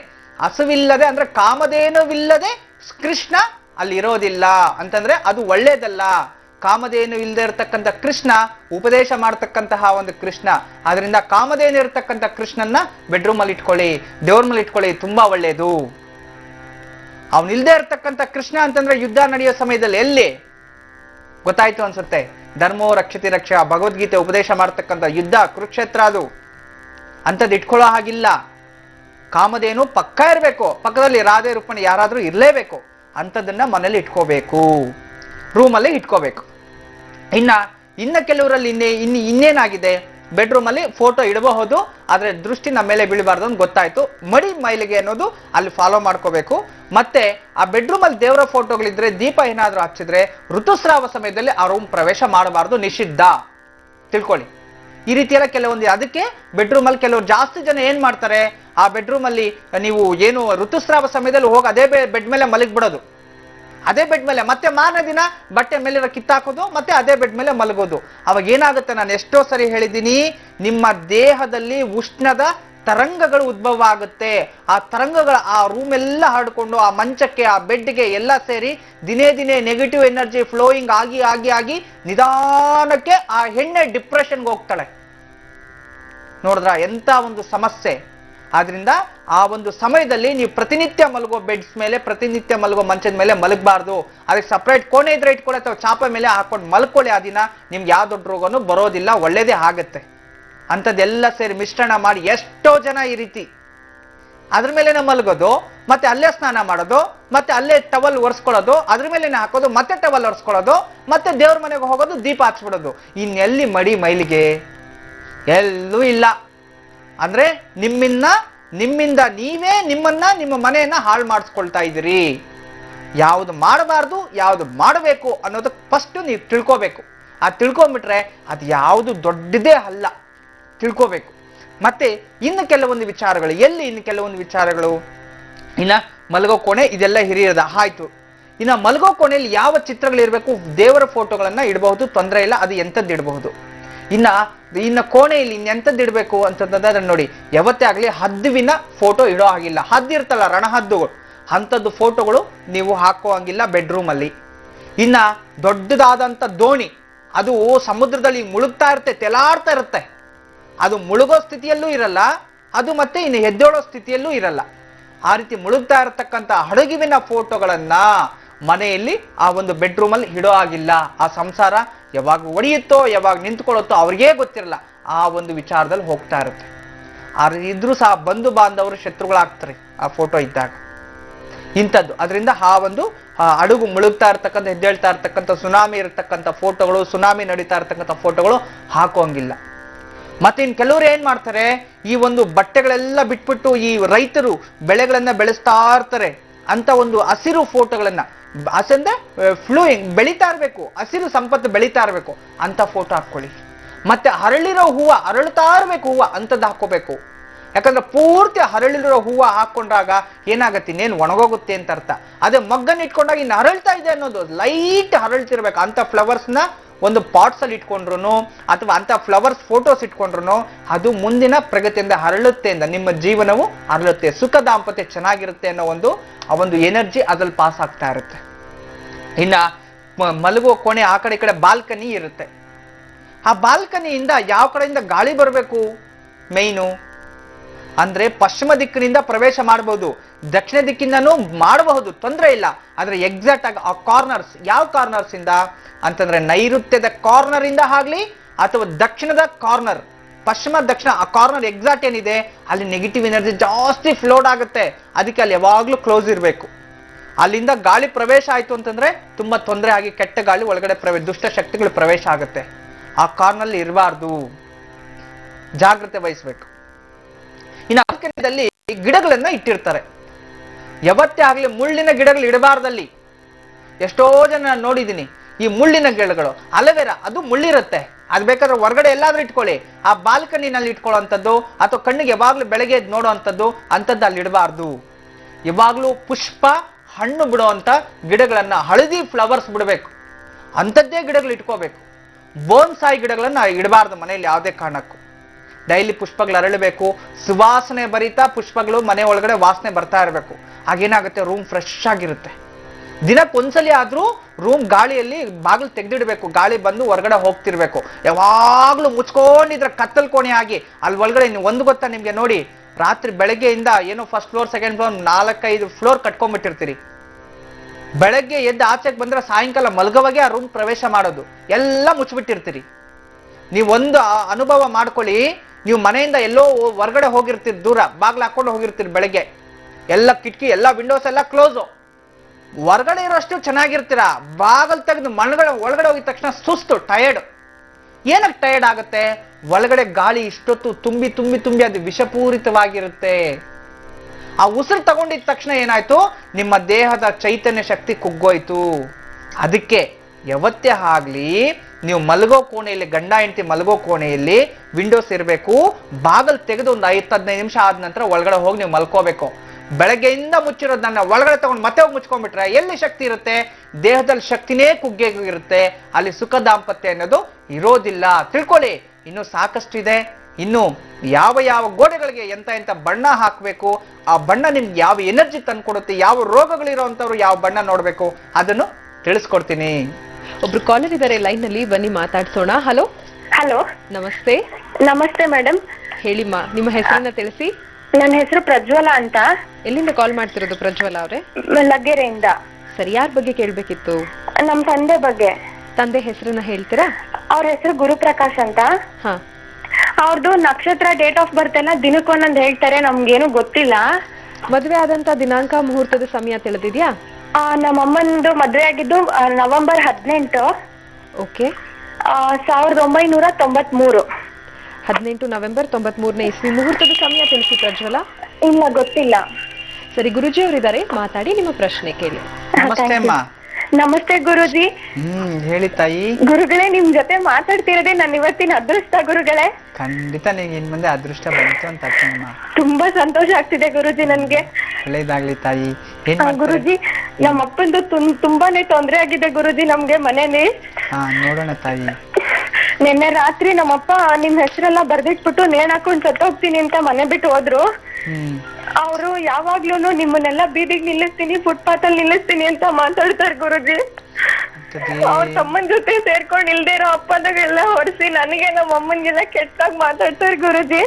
ಚಿಂತೆ ಮಾಡ್ಬೇಡ ತಾಯಿ, ಖಂಡಿತ ಚಿಂತೆ ಮಾಡ್ಬೇಡ, ನಾನಿದ್ದೀನಿ, ಏನು ಚಿಂತೆ ಮಾಡಬೇಡಿ, ನಿಮ್ಗೆ ಒಳ್ಳೇದಾಗತ್ತೆ.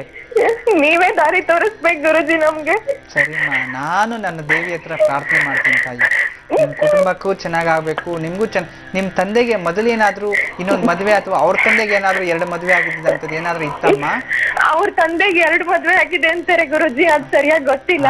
ಕರೆಕ್ಟ್ ತಾಯಿ, ಅಲ್ಲಿಂದಾನೇ ಬಂದಿರುವಂತ ಶಾಪ. ಅದಕ್ಕೆ ನಿಮ್ ತಂದೆಗೂ ಈ ಸಾಂಸಾರಿಕ ಜೀವನ ನೆಮ್ಮದಿಲ್ಲ, ನಿಮ್ ನೋಡಿದ್ರೆ ಶತ್ರುಗಳ ತರ. ಇದು ನಿಮ್ ತಂದೆ ಒಳ್ಳೆಯವ್ರೆ, ಆದ್ರೆ ಅವ್ನ ಸುತ್ತಮುತ್ತಲು ಇದಾರಲ್ಲ ಅವ್ರು ಸರಿ ಇಲ್ಲಮ್ಮ. ಅವ್ರ ತಮ್ಮನೇ ಎಲ್ಲ ಹೇಳ್ಕೊಡ್ತಿರೋದು ಗುರುಜಿ. ಈ ರೀತಿ ಮನೆ ಹಾಳು ಕೆಲಸ ಮಾಡೋಂತ ಜನ ಜಾಸ್ತಿ ಜನ ಇದಾರೆ. ಒಬ್ಬನ್ನ ಚೆನ್ನಾಗಿ ಅಭಿವೃದ್ಧಿ ಮಾಡೋದು ಇಲ್ಲ, ಇನ್ನು ಅವ್ರು ನೋಡಿ ಚೆನ್ನಾಗಿದ್ರೆ ಹೊಟ್ಟೆ ಕಿಚ್ಚು ಬೇರೆ. ಈ ರೀತಿ ಸಪೋರ್ಟ್ ಅಂತೂ ಮಾಡೋದಿಲ್ಲ, ಇರೋದನ್ನ ಕೆಡ್ಸೋದಕ್ಕೆ ನೋಡ್ತಾರೆ, ಇರೋ ಆಸ್ತಿನ ಕಿತ್ಕೊಂಡು ಇವ್ರನ್ನ ಬೀದಿಗೆ ಹತ್ತಿಬಿಟ್ರೆ ನಾವೇ ಜೀರ್ಣ ಮಾಡ್ಕೊಂಡ್ಬಿಡೋಣ ಅಂತ. ಗೌರ್ಮೆಂಟ್ ಕೆಲಸ ಇದೆ ಗಂಡ ಹೆಂಡತಿಗೆ, ಅಷ್ಟಾದ್ರೂ ನಮ್ಮೇಲ್ ಕಣ್ಣು ಗುರುಜಿ. ಖಂಡಿತವಾಗ್ಲೂ ಆ ರೀತಿ ಅವ್ರು ಮಾಡ್ತಿದ್ರೆ ಅವ್ರ ನಾಶ ಆಗೋದಂತೂ ಗ್ಯಾರಂಟಿ ತಾಯಿ. ಚಿಂತೆ ಮಾಡಬೇಡ, ಎಲ್ಲದಕ್ಕೂ ಒಂದು ಕೊನೆ ಅಂತಿರುತ್ತೆ. ನಾನ್ ನಿನಗೆ ಇವತ್ತು ನಿಮ್ಮ ಅಪ್ಪ ಅಮ್ಮ ಚೆನ್ನಾಗಿರ್ಬೇಕು, ಮತ್ತೆ ನಿಮ್ಮ ಅಪ್ಪ ಅಮ್ಮನ್ಗೆ ಆ ರೀತಿ ನಿಮ್ಮ ತಂದೆನೂ ಆ ರೀತಿ ಏನು ಮಾಡ್ಕೊಳಲ್ಲ, ಅವ್ರ ಕಡೆಯಿಂದ ಮೋಸನ ಆಗ್ಬಾರ್ದು, ಆ ರೀತಿ ಒಂದು ಅದ್ಭುತವಾದ ಒಂದು ಮಂತ್ರವನ್ನ ನಾನು ತಿಳಿಸ್ತೀನಿ. ಏನ್ ಓದಿದೀಯಮ್ಮ ನೀನು? ನಾನು ಇವಾಗ ಬಿಕಾಮ್ ಓದ್ತಿದ್ದೀನಿ ಗುರುಜಿ. ಬಿಕಾಮ್, ನಿನ್ಗೆ ಶ್ರೀರಾಮ ಭುಜಂಗ ಸ್ತೋತ್ರ ಅಂತ ಸಿಗುತ್ತೆ ತಾಯಿ. ಸರಿ, ನೀನು ಗೂಗಲ್ ಮಾಡು, ಸಿಗುತ್ತೆ ಶ್ರೀರಾಮ ಭುಜಂಗ ಸ್ತೋತ್ರ ಅಂತ. ಆ ಶ್ರೀರಾಮ ಭುಜಂಗ ಸ್ತೋತ್ರವನ್ನ ದಿನಕ್ಕೆ 3 ಸಲ ಓದ್ಕೋಬೇಕು. ಇದು ನಿಮ್ ತಾಯಿ ಓದಿದ್ರು ಪರವಾಗಿಲ್ಲ, ನೀನು ಓದಿದ್ರು ಪರವಾಗಿಲ್ಲ, 3 ಸಲ ಓದಿ ಪ್ರತಿ ದಿನ. ಮನೆಯಲ್ಲಿ ಶಿವಲಿಂಗ ಏನಾದ್ರೂ ಇದೆಯಾ? ಇದೆ ಗುರುಜಿ. ಸ್ಫಟಿಕ ಶಿವಲಿಂಗನೋ ಅಥವಾ ಬೆಳ್ಳಿದೋ ಅಥವಾ ರಸಲಿಂಗನೋ ಯಾವ್ದಾದ್ರೂ ಶಿವಲಿಂಗವನ್ನ ಮನೆಗೆ ತಂದಿಟ್ಕೊಂಡ್ಬಿಟ್ಟು ಆ ಶಿವಲಿಂಗದ ಮೇಲೆ ಪ್ರತಿದಿನ ಒಂದು ಉದ್ದರಣೆಯಲ್ಲಿ ಹಾಲು, ಅದ್ರಲ್ಲಿ ಸ್ವಲ್ಪ ಕಪ್ಪೆಳ್ಳ ಹಾಕೊಂಡ್ಬಿಡು. ಕಪ್ಪೆಳ್ಳ ಹಾಕೊಂಡು ನಿಮ್ ತಂದೆ ಹೆಸರು ಹೇಳಿ, ಅವ್ರು ನಮ್ಗೆ ಒಳ್ಳೇದ್ ಮಾಡ್ಬೇಕು, ಈ ರೀತಿ ಯಾವುದೇ ತರದ್ದು ಕೆಟ್ಟ ಯೋಚನೆಗಳು ಬರಬಾರ್ದು, ಅವ್ರ ತಮ್ಮಂದ್ರು ಈ ರೀತಿ ಹೇಳ್ಕೊಟ್ಟಿದ್ರು, ಯಾರು ಒಳ್ಳೆಯವರು ಯಾರು ಕೆಟ್ಟವ್ರು ಅನ್ನೋದು ನಮ್ ತಂದೆಗೆ ಅರಿವಾಗ್ಬೇಕು ಅಂತೇಳಿ ನೆನ್ಸ್ಕೊಂಡು ಅದ್ರ ಮೇಲೆ ಡೈಲಿ ಹಾಕ್ತಾ ಬರ್ತಾ ಇರಮ್ಮ. ಒಂದು ಕರೆಕ್ಟಾಗಿ ಕಂಟಿನ್ಯೂಸ್ ಆಗಿ ಸತತವಾಗಿ ಒಂದು 108 ದಿನ ಕಾಲ ಮಾಡ್ತಾಯಿ. ಆ ರೀತಿ ಏನಾದ್ರೂ ಕೆಟ್ಟದ್ದೇ ನಡೀತಿದ್ರೆ, ಆ ರೀತಿ ಏನಾದ್ರೂ ನಿಮ್ಗೆ ತೊಂದರೆ ಮಾಡ್ತಿದ್ರೆ ಭಗವಂತ ಅವ್ರಿಗೆ ತೊಂದರೆ ಮಾಡ್ತಾನೆ. ನಿನ್ ಸಂಕಲ್ಪ ಏನಿದೆ ಕರೆಕ್ಟ್ ಆಗಿ ಅದ್ ನೆನ್ಸ್ಕೊಂಡ್ ಮಾಡು. 3 ತಿಂಗಳಲ್ಲಿ ನಿಮ್ ಮನೇಲಿ ನೆಮ್ಮದಿ ವಾತಾವರಣ ಕಾಣುತ್ತೆ ತಾಯಿ. ಒಳ್ಳೇದಾಗ್ಲಿ ಅಮ್ಮ, ನಮಸ್ತೆ. ವೀಕ್ಷಕರೇ, ಈಗ ಪತ್ರಗಳತ್ತ ಗಮನ ಹರಿಸೋ ಸಮಯ ಆಗಿದೆ. ನಿಮ್ಮ ಪತ್ರಗಳನ್ನ ನಮ್ಮ ಓಂಕಾರ ನೇರ ಪ್ರಸಾರ ಕಾರ್ಯಕ್ರಮದಲ್ಲಿ ಗುರೂಜಿ ಅವರು ಸ್ಪಂದಿಸಿದ್ದೆ ಆದಲ್ಲಿ ಜಿ ಕನ್ನಡ ವಾಹಿನಿ ಕಡೆಯಿಂದ ಎಂದಿನಂತೆ ತಿಳಿಸ್ತಾ ಇದ್ವಿ, ಬಹಳ ವಿಶೇಷವಾದಂತಹ ಶ್ರೀಚಕ್ರ ನಾಣ್ಯ ನಿಮ್ಮ ಮನೆ ಬಾಗಿಲಿಗೆ ತಲುಪಿಸುವಂತ ವ್ಯವಸ್ಥೆ ನಮ್ಮ ಸಂಸ್ಥೆ ಹೊತ್ತಿದೆ. ಈ ದಿನದ ಭಾಗ್ಯಶಾಲಿಗಳು ಯಾರು ನೋಡೋಣ ಬನ್ನಿ. ಮೂಡಲಗಿಯಿಂದ ಕೇದಾರಿಯವರು ಪತ್ರವನ್ನ ಬರೆದಿದ್ದಾರೆ. ಅವರ ಸಮಸ್ಯೆ ಏನು, ಪ್ರಶ್ನೆ ಏನು ನೋಡೋಣ. ಗುರುಜಿ, ಮೂಡಲಗಿಯಿಂದ ಈ ಪತ್ರ ಬಂದಿದೆ. ಜನ್ಮ ದಿನಾಂಕ ಯಾವುದೇ ರೀತಿಯಾದಂತಹ ಡೀಟೇಲ್ಸ್ ನನಗೆ ತಿಳಿದಿಲ್ಲ, ಎಲ್ಲಾ ವಿಷಯದಲ್ಲಿ ಕೂಡ ನಾನು ಹಿಂದುಳಿದಿದ್ದೀನಿ ಅಂತ ಹೇಳ್ತಿದ್ದಾರೆ. ನಮ್ಮ ಮದುವೆಯಾಗಿ 2.5 ವರ್ಷ ಆಗಿದ್ದು ಇನ್ನೂ ಸಂತಾನ ಕೂಡ ಇಲ್ಲ ನಮಗೆ. ವೈದ್ಯರಿಗೆ ತೋರಿಸಿದಾಗ ನನ್ನ ಹತ್ರನೇ ಸಮಸ್ಯೆ ಇದೆ ಅಂತ ಕೇದಾರಿ ಅವರು ತಿಳಿಸ್ತಾ ಇದ್ದಾರೆ.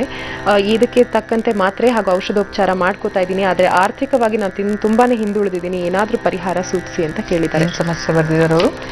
ಮಕ್ಕಳಾಗಿಲ್ಲ, ಹಾಸ್ಪಿಟಲ್ ತೋರಿಸಿದ್ದಾರೆ, ಆದ್ರೂ ಪ್ರಯೋಜನ ಇಲ್ಲ. ಸಮಸ್ಯೆ ಇವ್ರದೇ ಇದೆ ಅಂತ ವೈದ್ಯರು ಹೇಳಿ ಮಾತ್ರೆ ಕೊಡ್ತಿದಾರಂತೆ.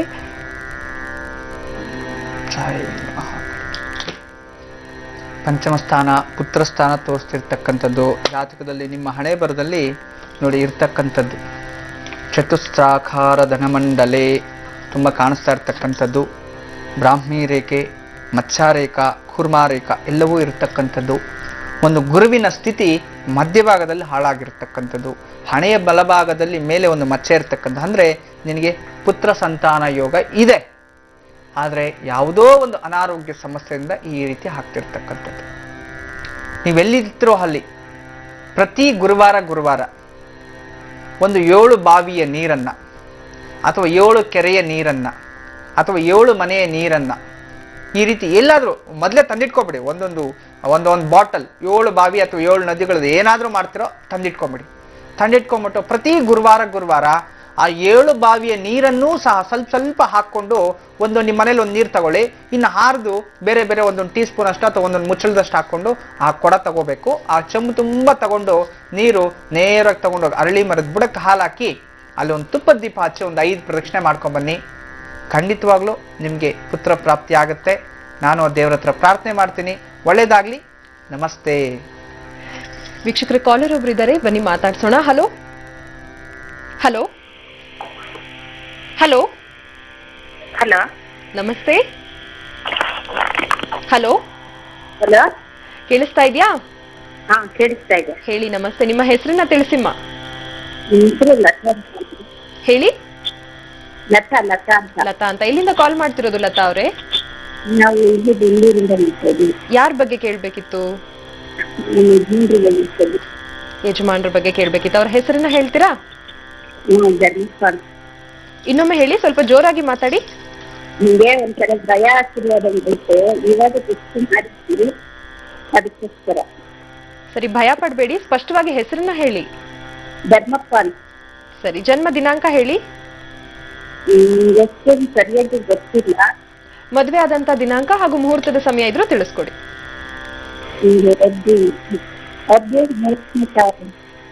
ಇನ್ನೊಮ್ಮೆ ಹೇಳಿ. ಓಕೆ, ಕಾಲ್ ಕಟ್ ಆಗ್ತಿದೆ ನೋಡಿ. ವೀಕ್ಷಕರಲ್ಲಿ ನಿಮ್ಮಲ್ಲಿ ಒಂದು ಹೇಳ್ತೀನಿ, ಧೈರ್ಯ ಇದ್ರೆ ಫೋನ್ ಮಾಡಿ, ಇಲ್ಲಿ ಒಂದರ ಬಾಯಿ ಮುಚ್ಕೊಂಡು ಫೋನ್ ಬಿಸಾಕ್ಬಿಟ್ಟು ಟಿವಿ ನೋಡ್ತಾ ಇರಿ. ನೀವು ಡಿಸ್ಟರ್ಬ್ ಆಗೋದಲ್ದೆ, ನಮ್ಮನ್ನೂ ಡಿಸ್ಟರ್ಬ್ ಮಾಡೋದಲ್ದೆ, ನಿಮ್ಮ ಅರ್ಧಂಬರ್ಧ ನಮ್ಗೆ ಕೇಳ್ತಾ ಇರ್ತೀವಿ. ಏನೋ ಕಷ್ಟದಲ್ಲಿರೋರು ಪಾಪ ನೇಣಾಕೊಳ್ಳೋಂಥ ಪರಿಸ್ಥಿತಿ ಬಂದಿರೋ ಸಾವಿರಾರು ಜನ ಇದ್ದಾರೆ. ಏನೋ ನಿಮ್ಮ ಅದೃಷ್ಟಕ್ಕೆ ಫೋನ್ ಸಿಗುತ್ತೆ, ಕ್ಲಿಯರ್ ಆಗಿ ಸ್ಪಷ್ಟವಾಗಿ. ಆ ಸೆಲ್ ಫೋನ್ ಎಲ್ಲರ ಜೊತೆ ಗಂಟೆಗಟ್ಟಲೆ ಮಾತಾಡೋಕ್ಕಾಗತ್ತೆ. ನ್ಯಾಯವಾಗಿ ಇಂಥ ಕಾಲ್ ಕನೆಕ್ಟ್ ಆದಾಗ ನ್ಯಾಯವಾಗಿ ಮಾತಾಡೋಕ್ಕೆ ಬರಲ್ಲ. ಅದು ಬಾಯಿ ಒಳಗಡೆ ಮೊಬೈಲ್ ಇಟ್ಕೊಂಡು ಮಾತಾಡ್ದಂಗೆ ಇದೆಯಮ್ಮ. ಬೇಜಾರು ಮಾಡ್ಕೋಬೇಡ ತಾಯಿ. ನನಗೆ ನನ್ನ ಮನಸ್ಸು ಅಷ್ಟು ನೋವಾಗುತ್ತೆ. ಕಾಲ್ ಸಿಗೋದೇ ವೆರಿ ರೇರು. ಅದನ್ನ ಉಪಯೋಗ ಮಾಡ್ಕೊಳ್ಳೋದಲ್ಲದೆ ನೀವು ಈ ರೀತಿ ಮಾಡಿದ್ರೆ ಹೇಗಾಗುತ್ತೆ? ಇನ್ನೆಷ್ಟೋ ಜನ ಟಿವಿ ನೋಡ್ಕೊಂಡು ಮಾತಾಡ್ತಾರೆ. ನಮಗೂ ಅವ್ರಿಗೆ ಕನಿಷ್ಠ ಪಕ್ಷ 3 ಸೆಕೆಂಡ್ ಡಿಫ್ರೆನ್ಸ್ ಇರುತ್ತೆ. ನಾವು ಕ್ಯಾಮ್ರಾ ಒಳಗಡೆ ನುಗ್ಗಿ, ನೀವು ಟಿವಿ ಒಳಗಡೆ ಕಾಣಿಸ್ಕೋಬೇಕು, ನೀವು ನೇರವಾಗಿ ಮಾತಾಡಬೇಕು. ಅರ್ಥ ಆಯ್ತಲ್ವಾ? ಆದ್ರಿಂದ ಯಾರೇ ಫೋನ್ ಮಾಡಿದ್ರು ಕರೆಕ್ಟಾಗಿ ಸ್ಪಷ್ಟವಾಗಿ ಯಾರ ಬಗ್ಗೆ ಕೇಳಬೇಕು, ಅವ್ರ ಡೇಟ್ ಆಫ್ ಬರ್ತು ಅಥವಾ ಅವ್ರ ನಕ್ಷತ್ರ ಅಥವಾ ಮದುವೆ ನಿಮ್ದು ಏನಿದ್ರೆ ಸ್ಪಷ್ಟವಾಗಿ ಹೇಳಿ, ನೇರವಾಗಿ ಮಾತಾಡೋದು ಕಲೀರಿ. ಅದ್ಬಿಟ್ಟು ಮಾತಾಡ್ಲಾ ಬೇಡವಾ, ಮಾತಾಡಿದ್ರೆ ಏನು ಅನ್ಕೊಂತಾರೋ, ಮನೇಲಿ ಬೇರೆ ಎಲ್ಲಿ ಕೇಳಿಸ್ಕೊಂಡ್ಬಿಡ್ತಾರೆ, ಯಾರು ಕೇಳಿಸ್ಕೊಂಡ್ಬಿಡ್ತಾರೋ ಅನ್ನೋ ಭಯ ಇದ್ರೆ ದಯವಿಟ್ಟು ಕಾಲ್ ಮಾಡಬೇಡಿ, ಒಂದು ಪತ್ರ ಬರೆದು ಬಿಡಿ. ಮುಂಚೆ ಸಂಗಮೇಶ್ ಅವರ ತಂದೆ ಕರೆ ಮಾಡಿದ್ರು, ಮಾತಾಡ್ತೀನಿ ಗುರುಜಿ ಹತ್ರ ಅಂತ ಹೇಳಿದ್ರು. ಇನ್ನ ಡೀಟೇಲ್ಸ್ ಕೂಡ ತಿಳಿಸ್ಕೊಟ್ಟಿದ್ದಾರೆ. ಮೂಲ ನಕ್ಷತ್ರ ಅಂತ ಹೇಳ್ತಾರೆ ಗುರುಜಿ. ಲೈನ್ ನಲ್ಲಿ ಇದ್ದಾರೆ, ಮಾತಾಡಿ, ನಿಮ್ಮ ಪ್ರಶ್ನೆ ಕೇಳಿ ಸರ್. ನಮಸ್ತೆ. ನಮಸ್ತೆ ಗುರುಜಿ. ನಮಸ್ತೆ. ಮಗನ ಬಗ್ಗೆ ಕೇಳಬೇಕಿತ್ತು. ಹೌದು. ಮೂಲ ನಕ್ಷತ್ರ 2ನೇ ಪಾದದಲ್ಲಿ ಕರ್ಕಾಟಕ ಲಗ್ನದಲ್ಲಿ ಹುಟ್ಟಿದಾನೆ. ಜಾತಕ ತುಂಬಾ ಚೆನ್ನಾಗಿದೆ. ಕೋಪ ಜಾಸ್ತಿ ಮಗನ್ಗೆ. ಹೌದು. ಹಠ ಏನು ಓದ್ತಿದ್ದಾರೆ? ವಿದ್ಯಾಭ್ಯಾಸದ ಬಗ್ಗೆ ಸ್ವಲ್ಪ ಅರ್ಧ ವಿದ್ಯಾಭ್ಯಾಸ ಚತುಸ್ಥಾನದಲ್ಲಿ ರಾಹು ಕೂತಿದ್ದಾನೆ. ವಿದ್ಯಾಭ್ಯಾಸ ಇದೆ, ಸ್ವಲ್ಪ ಲೇಜಿ, ಕಷ್ಟಪಟ್ಟು ಓದೋದಿಲ್ಲ ಇವನು. ಬೇರೆ ಎಲ್ಲ ಆಕ್ಟಿವಿಟೀಸ್ ಅಲ್ಲಿ ತುಂಬಾ ಸ್ಪೀಡ್ ಇದೆ. ಚತುಸ್ಥಾನದಲ್ಲಿ ರಾಹು ಕೂತಿದ್ದಾನೆ, ವಿದ್ಯಾಸ್ಥಾನದಲ್ಲಿ ರಾಹು ಕೂತಿದ್ದಾನೆ, ಪಂಚಮ ಸ್ಥಾನದಲ್ಲಿ ಗುರು ಬೇರೆ ಇದ್ದಾನೆ. ತುಂಬಾ ರಾಜಯೋಗ ಇದೆ ಇವನ್ ಜಾತಕದಲ್ಲಿ. ಕರ್ಕಾಟಕ ಲಗ್ನದಲ್ಲಿ ಬೇರೆ ಹುಟ್ಟಿರ್ತಕ್ಕಂಥದ್ದು. ತುಂಬಾ ವಿಶೇಷವಾದ ಯೋಗದಲ್ಲೇ ಹುಟ್ಟಿದ್ದಾನೆ. ಅದ್ರಲ್ಲಿ ಏನಾಗ್ತಿದೆ, ಎಲ್ಲ ಅರ್ಧಂಬರ್ಧ. ಹೌದು ಗುರುಜಿ. ಏನ್ ಓದ್ತಿದ್ದಾನೆ ಈಗ? ಡಿಪ್ಲೊಮಾ ಓದ್ತಿದ್ದಾನೆ ಗುರುಜಿ. ಯಾವ್ದು ಕಾಂಬಿನೇಷನ್ ಕೊಟ್ಟಿದ್ದೀರಿ ಡಿಪ್ಲೊಮಾದಲ್ಲಿ? ಸಿವಿಲ್ ಕೊಟ್ಟಿದ್ದೀವಿ. ಎಸ್, ಅದನ್ನೇ ಮುಂದುವರಿಸಿ. ಖಂಡಿತ ಅವನಿಗೆ ವಿದ್ಯಾಭ್ಯಾಸ ಅಭಿವೃದ್ಧಿ ಆಗ್ಬೇಕು. ನೀವೇನ್ ಮಾಡ್ತೀರಾ ಅಂತಂದ್ರೆ, ನಿಮ್ಮ ಮನೆಗೆ ಎಲ್ಲಾದ್ರೂ ಉತ್ತರಕ್ಕೋ ಅಥವಾ ಪೂರ್ವ ಯಾರಿಗಾದ್ರೂ ಹೇಳಿ ಒಂದು ಗಣಪತಿ ವಿಗ್ರಹವನ್ನ ತರಿಸಿ. ಯಾವ್ದ್ರಲ್ಲಿ ಬಿಳಿ ಎಕ್ಕದ ಬೇರಲ್ಲಿ ಮಾಡಿರ್ತಾರೆ ಗಣಪತಿ. ಅಂತದ್ದು ಅಲ್ಲಿ ಯಾರಿಗಾದ್ರೂ ಹೇಳಿ, ಅದು ಎಡಮುರಿಗೆ ತಿರ್ಕೊಂಡಿರ್ಬೇಕು ಅಂತ ಒಂದು ಎಡಮುರಿ ಗಣಪತಿಯನ್ನು ತರಿಸಿ ಪ್ರತಿದಿನ ಇವನ್ ಬೆಳಗ್ಗೆ ಎದ್ದಿದ ತಕ್ಷಣ ಆ ಗಣಪತಿಗೆ ಒಂದು ಕೆಂಪು ಕಣಗಳ ಹೂದಲ್ಲಿ ಅದ್ರ ಮೇಲೆ ಹಾಕಿ ನಮಸ್ಕಾರ ಮಾಡ್ಕೊಂಡು ಹೋಗ್ಬೇಕು ಕಾಲೇಜ್ಗೆ. ಈ ರೀತಿ ಮಾಡಿಸಿ ಕೋಪನೂ ಕಮ್ಮಿ ಆಗತ್ತೆ. ನಾನು ಓದ್ಬೇಕು ಅಂತ ಅವನಿಗೂ ಅನ್ಸುತ್ತೆ. ಎರಡನೇದಾಗಿ ಓದಿದ್ರು ಕಷ್ಟಪಟ್ಟು ಅದನ್ನ ನೆನಪಿನ ಶಕ್ತಿ ಕುಗ್ಗೋದಿಲ್ಲ. ಈ 3 ಪ್ರಾಬ್ಲಮ್ ಇದೆ ಅವನಿಗೆ. ಕಾನ್ಫಿಡೆನ್ಸ್ ಜಾಸ್ತಿ. ನಿಮ್ಗೆ ಯಾಕೆ ನಾನು ಓದ್ತೀನಿ ಪಾಸ್ ಮಾಡ್ತೀನಿ ಅಂತ ಹೇಳ್ತಾನೆ. ಮತ್ತೆ ಎರಡನೇದಾಗಿ ಕಷ್ಟಪಟ್ಟು ಓದೋದಿಲ್ಲ. ಮೂರನೇದಾಗಿ ಏನಾಗುತ್ತೆ, ಅವನಿಗೆ ಯಾವಾಗ್ಲೂ ಹೊರಗಡೆ ಯೋಚನೆ. ಟಿವಿ ನೋಡ್ತಿದ್ರು ಏನೋ ಯೋಚನೆ ಮಾಡ್ತಿರ್ತಾನೆ, ಓದ್ತಿದ್ರು ಏನೋ ಯೋಚನೆ ಮಾಡ್ತಿರ್ತಾರೆ. ಗಮನ ಚಂಚಲ ಸ್ವಭಾವ ಜಾಸ್ತಿ. ಈ 3ಕ್ಕೂ ಆ ನಿರ್ವಿಘ್ನಕಾರಕ ಮಹಾಗಣಪತಿ ಒಳ್ಳೇದ್ ಮಾಡ್ತಾನೆ, ಅಷ್ಟೇ ಸಾಕು. ಮತ್ತೆ ಮುಂದಿನ ಭವಿಷ್ಯ ಇನ್ನೇನ್ ತುಂಬಾ ಚೆನ್ನಾಗಿದೆ. ಮುಂದಿನ ಭವಿಷ್ಯ ತುಂಬಾ ವಿಶೇಷವಾಗಿ ಅವನ ಜೀವನದಲ್ಲಿ ಅಭಿವೃದ್ಧಿ ಆಗುವಂಥದ್ದು. ಈಗ ಸದ್ಯಕ್ಕೆ ಇವನ ಪೊಸಿಷನ್ ಸರಿ ಇಲ್ಲ, ಸ್ವಲ್ಪ ಮೇಲೆತ್ತಬೇಕಷ್ಟೇ. ಒಂದ್ ಸ್ವಲ್ಪ ಮೇಲೆತ್ತಿ ನೀವು ಬಿಟ್ಬಿಟ್ಟಿದ್ರ ಅಂತಂದ್ರೆ ಮತ್ತೆ ಅವನ ಹಾರ್ತಾ ಹೋಗ್ತಾನೆ. ಮತ್ತೆ ಇಂಜಿನಿಯರಿಂಗ್ ಮಾಡಿಸಿ ಅದ್ರಲ್ಲೇ ಡಿಪ್ಲೊಮಾ ಮುಗಿದ ತಕ್ಷಣ BE ಮಾಡಿಸಿ ಕಂಪ್ಲೀಟ್ ಮಾಡಿಸಿ. ಇವನ್ ನಿಮ್ ಮನೆ ದೇವ್ರು ಯಾವ್ದು? ಸೂಗುರೇಶ್ವರ ಅಂತ. ಮನೆ ದೇವ್ರ ಹತ್ರ ಇವನ್ ಒಂದ್ಸಲಿ ಕರ್ಕೊಂಡು ಹೋಗ್ಬಿಟ್ಟು ಇವನ್ ಬೆಲ್ಲದ ತುಲಾಭಾರ ಮಾಡಿಸಿ ಆ ಬೆಲ್ಲವನ್ನ ದೇವಸ್ಥಾನಕ್ಕೆ ಹಂಚ್ಬಿಡಿ. ಅದ್ರಲ್ಲಿ ಪ್ರಸಾದ ಮಾಡಿ ಬರೋ ಭಕ್ತರಿಗೆಲ್ಲ ಹಂಚ್ಬಿಡಿ. ಬೆಲ್ಲ ತುಲಾಭಾರ ಒಂದ್ಸಲಿ ಮಾಡಿಸ್ಬಿಡಿ. ಇವನ್ ಯಾವುದೇ ತರ ರಾಹು ದೋಷ ಮತ್ತೊಂದು ಯಾವ್ದೂ ಬರೋದಿಲ್ಲ. ಒಳ್ಳೇದಾಗತ್ತೆ. ಒಳ್ಳೇದಾಗ್ಲಿ. ನಮಸ್ತೆ. ಗುರುಜಿ, ಈಗ ಇನ್ನೊಂದು ಪತ್ರವನ್ನ ನೋಡೋಣ. ಬೆಂಗಳೂರಿನಿಂದ ಗೀತಾಂಜಲಿ ಶಾಸ್ತ್ರಿ ಅವರು ಪತ್ರವನ್ನ ಬರೆದರೆ ಮಗನ ಭವಿಷ್ಯದ ಬಗ್ಗೆ ತಿಳ್ಕೋಬೇಕು ಅಂತ ಕಾತುರದಿಂದ ಇದ್ದಾರೆ ಗುರುಜಿ. ಕೋಮಲ್ ಜಿ ಶಾಸ್ತ್ರಿ ಅಂತ ಮಗನ ಹೆಸರು. 28/3/96ನೇ ಇಸವಿಯಲ್ಲಿ ಜನನ. 5:35ಕ್ಕೆ ಸಾಯಂಕಾಲ ಅಂತ ಹೇಳ್ತಿದ್ದಾರೆ. ಪುನರ್ವಾಸು ನಕ್ಷತ್ರ ಮಿಥುನ ರಾಶಿ ಅಂತ ತಿಳಿಸಿದ್ದಾರೆ. ಪ್ರೊಫೆಷನಲ್ ಡ್ಯಾನ್ಸರ್ ಆಗಿದ್ದಾನೆ. ಆದ್ರೆ ಎಜುಕೇಶನ್ ಡಿಸ್ಕಂಟಿನ್ಯೂ ಆಗಿದೆ. ಈಗ ಮತ್ತೆ ಮುಂದೆ ವರೆಸಬೇಕು ಅಂತ ಆಸೆ ಪಡ್ತಾ ಇದ್ದಾನೆ. ಈಗ PUC ಮಾಡ್ಬೇಕು ಅಂತ ಇಚ್ಛಿಸಿದ್ದಾನೆ. ಡ್ಯಾನ್ಸ್ ನಲ್ಲಿ ಮುಂದುವರೆದು ರೂಪಿಸ್ಕೋಬೇಕು ಭವಿಷ್ಯ ಅಂತ ಕೂಡ ಇವನ ಆಸೆ ಇದೆ. ಆರ್ಥಿಕವಾಗಿ ಮನೆಯಲ್ಲಿ ಕಷ್ಟ ಇರೋದ್ರಿಂದ ಇವನ ಆಸೆ ನೆರವೇರುತ್ತಾ ಅನ್ನೋದು ತಾಯಿಯ ಪ್ರಶ್ನೆ ಆಗಿದೆ. ಜೈ ಮಹಾಕಾಳಿ ಭುವನೇಶ್ವರಿ. ನೋಡಿ, ವಿದ್ಯಾಸ್ಥಾನ ಚತುಸ್ಥಾನ ಜಾತಕದಲ್ಲಿ ತೋರಿಸ್ತಿರ್ತಕ್ಕಂಥದ್ದು. ಇವನ್ ಜಾತಕದಲ್ಲಿ ಒಂದು ಎಜುಕೇಶನ್ ಅನ್ನೋದು ಒಂದಿದೆ. ಆದ್ರೆ ಕಲೆಯಲ್ಲಿ ಅತಿ ಹೆಚ್ಚು ಆಸಕ್ತಿ ವಹಿಸಿದ್ರಿಂದ ಆ ಕಲೆಯಲ್ಲಿ ಪ್ರೊಫೆಷನಲ್ ಡ್ಯಾನ್ಸರ್ ಆದ. ಒಳ್ಳೆ ಸಂಗೀತಗಾರನೂ ಆಗ್ಬೋದಾಗಿತ್ತು, ಆದ್ರೆ ಡ್ಯಾನ್ಸ್ಗಾರನಾಗಿದ್ದಾನೆ. ಅದರಲ್ಲೇ ಒಳ್ಳೆ ಹೆಸರು ಕೀರ್ತಿಯನ್ನ ಮಾಡ್ತಾನೆ ತಾಯಿ. ಆದ್ರೆ ವಿದ್ಯಾಭ್ಯಾಸ ಅರ್ಧಂಬರ್ಧ ಆಗುತ್ತೆ ಅಂತಿದೆ ಪಾಪಗ್ರಹಗಳು ಕೂಚಿರೋದ್ರಿಂದ. ಚಿಂತಿಸಬೇಡಿ, ಇನ್ನು 2 ವರ್ಷ ಟೈಮ್ ಇದೆ. ಈ 2 ವರ್ಷದಲ್ಲಿ ಏನಾದರೂ ಕಂಪ್ಲೀಟ್ ಮಾಡ್ಕೊಳ್ಳಂದ್ರೆ ಆ ಅದನ್ನ ಕಂಪ್ಲೀಟ್ ಮಾಡ್ಕೊಂಬಿಡಿ ಅಷ್ಟೇ. ಆದ್ರೆ ತುಂಬಾ ಹೈಯರ್ ಸ್ಟಡೀಸ್ ಜಾತಕದಲ್ಲಿ ಇಲ್ಲ ತಾಯಿ. ಈ ಪ್ರೊಫೆಷನಲ್ಲೇ ಒಳ್ಳೆ ಸ್ಥಾನಕ್ಕೆ ಬರಲಿಕ್ಕೆ ಅನುಕೂಲ ಆಗುತ್ತೆ. ಅದನ್ನ ಮಾಡ್ಕೊಳ್ಳಿ. ಅದೇ 2 ಇಯರ್ಸ್ ಅಂದ್ರೆ 2016 ತನಕ ಓದೋದಕ್ಕೆ ಇನ್ನೂ ಕಾಲಾವಕಾಶ ಇರೋದ್ರಿಂದ ಈ ಪ್ರಯತ್ನ ಪಟ್ಟರೆ ತುಂಬಾ ಒಳ್ಳೆಯದು. ಯಾವಾಗ್ಲೂ ಹುಡುಗನ ಬಲಗೈಯಲ್ಲಿ ಹಸಿರು ದಾರವನ್ನ ಕಟ್ಟಿ, ಹಸಿರು ದಾರ ಇರಬೇಕು. ಕತ್ತಲ್ಲಿ ತುಳಸಿ ಮಾಲೆ ಇರಬೇಕು, ಸಣ್ಣದಾದಂಥ ತುಳಸಿ ಮಾಲೆ. ಹೇಗೋ ಒಂದು ಪ್ರೊಫೆಷನಲ್ ಡ್ಯಾನ್ಸರ್ ಕೂಡ ಜನರ ದೃಷ್ಟಿನೂ ಇವನ ಮೇಲೆ ಬೀಳ್ತಾ ಇರುತ್ತೆ. ಆ ದೃಷ್ಟಿನೂ ಆಗೋದಿಲ್ಲ ಹಸಿರು ದಾರ ಇದ್ದಾಗ. ಇದನ್ಗೂ ಸಹ ವಿದ್ಯಾಭ್ಯಾಸದಲ್ಲಿ ಅಭಿವೃದ್ಧಿ ಆಗುವಂಥದ್ದು. ಮತ್ತೆ ಪ್ರತಿ ಶನಿವಾರ ಒಂದು ಬೂದು ವರ್ಣದ ವಸ್ತ್ರ ಮತ್ತು ಉದ್ದಿನ ಕಾಳನ್ನ ಒಂದು 16 ವಾರಗಳ ಕಾಲ ದಾನ ಕೊಡಿಸು. ಎಜುಕೇಶನಲ್ಲಿ ಅಭಿವೃದ್ಧಿ ಆಗುತ್ತೆ. ಒಳ್ಳೇದಾಗ್ಲಿ ತಾಯಿ. ನಮಸ್ತೆ. ವೀಕ್ಷಕರೊಬ್ರು ಕಾಲರ್ ಇದ್ದಾರೆ ಲೈನ್ ನಲ್ಲಿ, ಬನ್ನಿ ಮಾತಾಡ್ಸೋಣ. ಹಲೋ ಹಲೋ ಮೇಡಮ್, ನಮಸ್ತೆ. ನಮಸ್ತೆ ಅಮ್ಮ, ಹೇಳಿ ನಿಮ್ಮ ಹೆಸರನ್ನ ತಿಳಿಸಿ. ಅನಿತಾ. ಎಲ್ಲಿಂದ ಕಾಲ್ ಮಾಡ್ತಿರೋದು ಅನಿತಾ ಅವರೇ? ಮಂಗಳೂರಿಂದ ಮೇಡಮ್. ಸರಿ, ಯಾರ ಬಗ್ಗೆ ಕೇಳ್ಬೇಕಿತ್ತು? ನನ್ ಗಂಡನ ಬಗ್ಗೆ. ಯಜಮಾನ್ರ ಹೆಸರನ್ನ ತಿಳಿಸಿ. ಗಣೇಶ್ ಅಂತ ಹೇಳಿ. ಸರಿ, date of birth? Date of birth ಗೊತ್ತಿಲ್ಲ ಮೇಡಮ್. ಮದುವೆ ದಿನ? ಮದುವೆ 26 ನವೆಂಬರ್ 2000. 26 ನವೆಂಬರ್ 2000. 12ರಿಂದ 12:30. ಸರಿ, ಗುರುಜಿ ಅವರಿದ್ದಾರೆ ಅನಿತಾ ಅವರೇ, ಮಾತಾಡಿ, ನಿಮ್ಮ ಪ್ರಶ್ನೆ ಕೇಳಿ. ಹೌದು ಸರ್. ನಮಸ್ತೆ ಗುರುಜಿ. ಗುರುಜಿ, ನಾನು ಇವತ್ತು ನಿಮ್ಮನ್ನ ನೆನ್ಸಿಯೇ ಫೋನ್ ಮಾಡಿದ್ದು ಗುರುಜಿ. ನನಗೆ ಲೈನ್ ಸಿಗ್ಬೇಕು ಅಂತ ಹೇಳಿ. ಖಂಡಿತ ತಾಯಿ, ನಾನು ಯಾವಾಗ್ಲೂ ಹೇಳ್ತೀನಲ್ಲ, ನೆನೆದವರ ಮನದಲ್ಲಿ ನೆನ್ಸ್ಕೊಂಡು ಫೋನ್ ಮಾಡಿ. ಸಂಕಲ್ಪ ಅನ್ನೋದು ಚಿತ್ತಶುದ್ಧಿಯಿಂದ ಮಾಡಿದ್ರೆ ಖಂಡಿತ ಸಿಗುತ್ತೆ. ಅದು ನನ್ನ ಅನುಭವದ ಮಾತು. ಹೌದು ಗುರುಗಳೇ, ನಾನು ತುಂಬಾ ಅಂದ್ರೆ ನಾನು ಹೊಸ ಮನೆ ಕಟ್ಟಿದ್ದೇನೆ ಗುರುಜಿ. ಸರಿಮಾ. ಹಾಗೆ ನನ್ನ ಯಜಮಾನ್ರ ಕೆಲಸ, ಅವರಿಗೆ ಕಡಿಮೆ ಸಂಬಳ, ತುಂಬಾ ಕಡಿಮೆ. ಸಾಲ ಮಾಡಿ ಮನೆ ಕಟ್ಟಿದ್ದೇನೆ. ಆದ್ರೆ ಅವರ ಮನೆಯವರು ಅವರನ್ನು ಹೀನಾಯವಾಗಿ ನೋಡ್ತಾರೆ ತುಂಬಾ. ಹಾಗಾಗಿ ಅವರಿಗೊಂದು ಒಳ್ಳೆ ಕೆಲಸ ಸಿಗ್ಬೇಕು ಅಂತ ನನ್ಗೊಂದು ಆಸೆ. ಅಂದ್ರೆ ಅವರು ಹೀನಾಯ ಮಾಡೋರೆದುರು ನಾವು ಒಂದು ಬೆಳಿಬೇಕು ಅಂತ ಹೇಳಿ ನನ್ಗೊಂದು ಆಸೆ. ಅದಕ್ಕೋಸ್ಕರ ಅವರ ಭವಿಷ್ಯ ಹೇಗಿದೆ, ಅವ್ರಿಗೆ ಒಳ್ಳೆ ಕೆಲಸ ಸಿಗ್ಬೋದಾ ಅಂತ ಹೇಳಿ. ಸರಿಮಾ, ನೋಡೋಣ ತಾಯಿ, ನಿನ್ನ ಆಸೆ ನೆರವೇರುತ್ತಾ ಇಲ್ವಾ ಅಂತ ನೋಡಿ. ರಮಲಶಾಸ್ತ್ರದಲ್ಲಿ ತೋರಿಸ್ತು. ಇನ್ನು ನಿನ್ಗೆ ವಿಜಯ ಸಿಗ್ದ ಹಾಗೆ ಸುಖಸ್ಥಾನದಲ್ಲಿ ಲಗ್ನಾಧಿಪತಿ ಕೂತ. ಇನ್ನು ಮುಂದೆ ನಿನ್ಗೆ ಇವತ್ತಿಂದನೇ ನಿಮ್ಮ ಮನೆಯವರ ಒಂದು ಜೀವನದಲ್ಲಿ ಸಾಕಷ್ಟು ಬದಲಾವಣೆ ಆಗುತ್ತೆ ತಾಯಿ. ಚಿಂತೆ ಮಾಡಬೇಡ. ಮನೆ ಕಟ್ಟಿದ್ರಿ, ನೆಮ್ಮದಿಯಾಗಿರಿ, ಸುಖ ಜೀವನವನ್ನು ಗಂಡ ಹೆಂಡತಿಯಲ್ಲಿ ತುಂಬ ಅನ್ಯೋನ್ಯತೆ, ಹೊಂದಾಣಿಕೆ ಎಲ್ಲವೂ ಚೆನ್ನಾಗಿದೆ. ಆದರೆ ಬೇರೆಯವರು ಸ್ವಲ್ಪ ಕೀಳು ಮಟ್ಟದಿಂದ ನೋಡ್ತಿದ್ದಾರೆ. ಯಾವತ್ತೇ ಆಗಲಿ ಒಬ್ಬ ಮನುಷ್ಯ ಜೀವನದಲ್ಲಿ ಈ ಒಂದು ತುಂಬ ಮೇಲೆಗೆ ಹೋಗ್ಬಿಟ್ರೆ ಅವನು ಹಿಡಿಯೋಕ್ಕಾಗಲ್ಲ, ಅವನು ನಮ್ಮನ್ನೆಲ್ಲ ಕೇರ್ ಮಾಡ್ತಾನೆ ಅಂತಾರೆ. ಆದರೆ ತುಂಬ ಕೆಳಮಟ್ಟದಲ್ಲಿದ್ದಾಗ ಕೆಟ್ಟ ದೃಷ್ಟಿಯಿಂದ ನೋಡೋದು, ಹತ್ರ ಬಂದರೆ ಎಲ್ಲಿ ಸಹಾಯ ಮಾಡಬೇಕಾಗುತ್ತೋ, ಅವನು ಇಷ್ಟೇನಾ, ಅವನ ವ್ಯಾಲ್ಯೂ ಇಷ್ಟೇನಾ ಅಂತ ಹೇಳ್ತಾರೆ. ಜನರ ಕಣ್ಣಿಗೆ ಯಾವ ರೀತಿ ಇದ್ರೂ ತಪ್ಪೇ ತಾಯಿ. ಜನರು ಸರಿ ಇಲ್ಲಮ್ಮ, ಎಲ್ಲರೂ ಒಂದೇ ಥರ ಇರಲ್ಲ ತಾಯಿ. ಒಬ್ಬರು ಒಳ್ಳೆಯವರು ಇರ್ತಾರೆ, ಒಬ್ರು ಕೆಟ್ಟವರು ಇರ್ತಾರೆ. ಆ ಕೆಟ್ಟ ಶಕ್ತಿಗಳು ನಿಮ್ಮ ಮೇಲೆ ಬೀಳದೇ ಇರಲಿ. ನಿಮ್ಮನ್ನ ನೀಚ ದೃಷ್ಟಿಯಿಂದ ನೋಡ್ತಕ್ಕಂಥವ್ರಿಗೆ ಒಳ್ಳೇದೇ ಆಗಲಿ, ನಿಮಗೂ ಒಳ್ಳೇದಾಗಲಿ, ಭಗವಂತನ ಹತ್ರ ಇಬ್ಬರಿಗೂ ಒಳ್ಳೇದಾಗಲಿ ಅಂತ ಪ್ರಾರ್ಥನೆ ಮಾಡೋಣ. ಆದರೆ ನಿಮ್ಮ ಮನೆಯವ್ರಿಗೆ ಒಳ್ಳೆ ಉದ್ಯೋಗ ಬೇಕು ಅಂತ ಕೇಳಿದ್ರಿ. ಖಂಡಿತವಾಗ್ಲೂ ಕೇವಲ 27 ದಿನಗಳಲ್ಲಿ ಒಳ್ಳೆ ಉದ್ಯೋಗ ಪ್ರಾಪ್ತಿಯಾಗುವಂಥದ್ದು. ನೀವೇನು ಮಾಡಬೇಕು, ದಿನಕ್ಕೆ ಒಂದು ಎಳ್ನೀರನ್ನು ತಗೊಂಡು ಅದ್ರಲ್ಲಿ ಸ್ವಲ್ಪ ಹಾಲನ್ನು ಮಿಶ್ರಣ ಮಾಡಿಕೊಂಡು ಆ ಎಳ್ನೀರು ಹಾಲನ್ನು ತಗೊಂಡೋಗಿ ಅರಳಿ ಮರದ ಬುಡಕ್ಕೆ ಹಾಕಿ, ಎಳ್ನೀರು ಜೊತೆ ಹಾಲು 1 ಟೀ ಸ್ಪೂನ್ ಅಷ್ಟು ಅದನ್ನು ತಗೊಂಡೋಗಿ ಅದ್ರ ಬುಡದಲ್ಲಿ ಹಾಕಿ ಬರೋವಂಥದ್ದು. ಈ ರೀತಿ ಒಂದು 27 ದಿನ ಮಾಡಿ, 27 ದಿನಗಳೂ ಸಹ ಪ್ರತಿದಿನವೂ ಗೋಸ್ಪರ್ಶ, ನಮ್ಮ ಕಷ್ಟಗಳೆಲ್ಲವೂ ನಿವಾರಣೆ ಆಗಲಿ, ನನ್ನ ಒಂದು ದೃಷ್ಟಿ ದೋಷಗಳೆಲ್ಲವೂ ದೂರ ಆಗಲಿ, ನಂಗೆ ಒಳ್ಳೆ ಉದ್ಯೋಗ ಸಿಗಲಿ, ಪ್ರಾಪ್ತಿ ಆಗಲಿ ಅಂತೇಳಿ ಹಸುವಿಗೆ ಬಾಳೆಹಣ್ಣು ಏನಾದರೂ ತಿನ್ನಿಸೋವಂಥದ್ದು, ಗೋಸ್ಪರ್ಶ ಮಾಡಿ ತಿನ್ನಿಸಿ ಅದಕ್ಕೆ ಒಂದು ಪ್ರದಕ್ಷಿಣೆ ಮಾಡಿ ಹಿಂದೆ ಬಾಲದ ಹತ್ರ 2 ಕೈಯಿಂದ ಮುಟ್ಟಿ ನಮಸ್ಕಾರ ಮಾಡ್ಕೋಬೇಕು.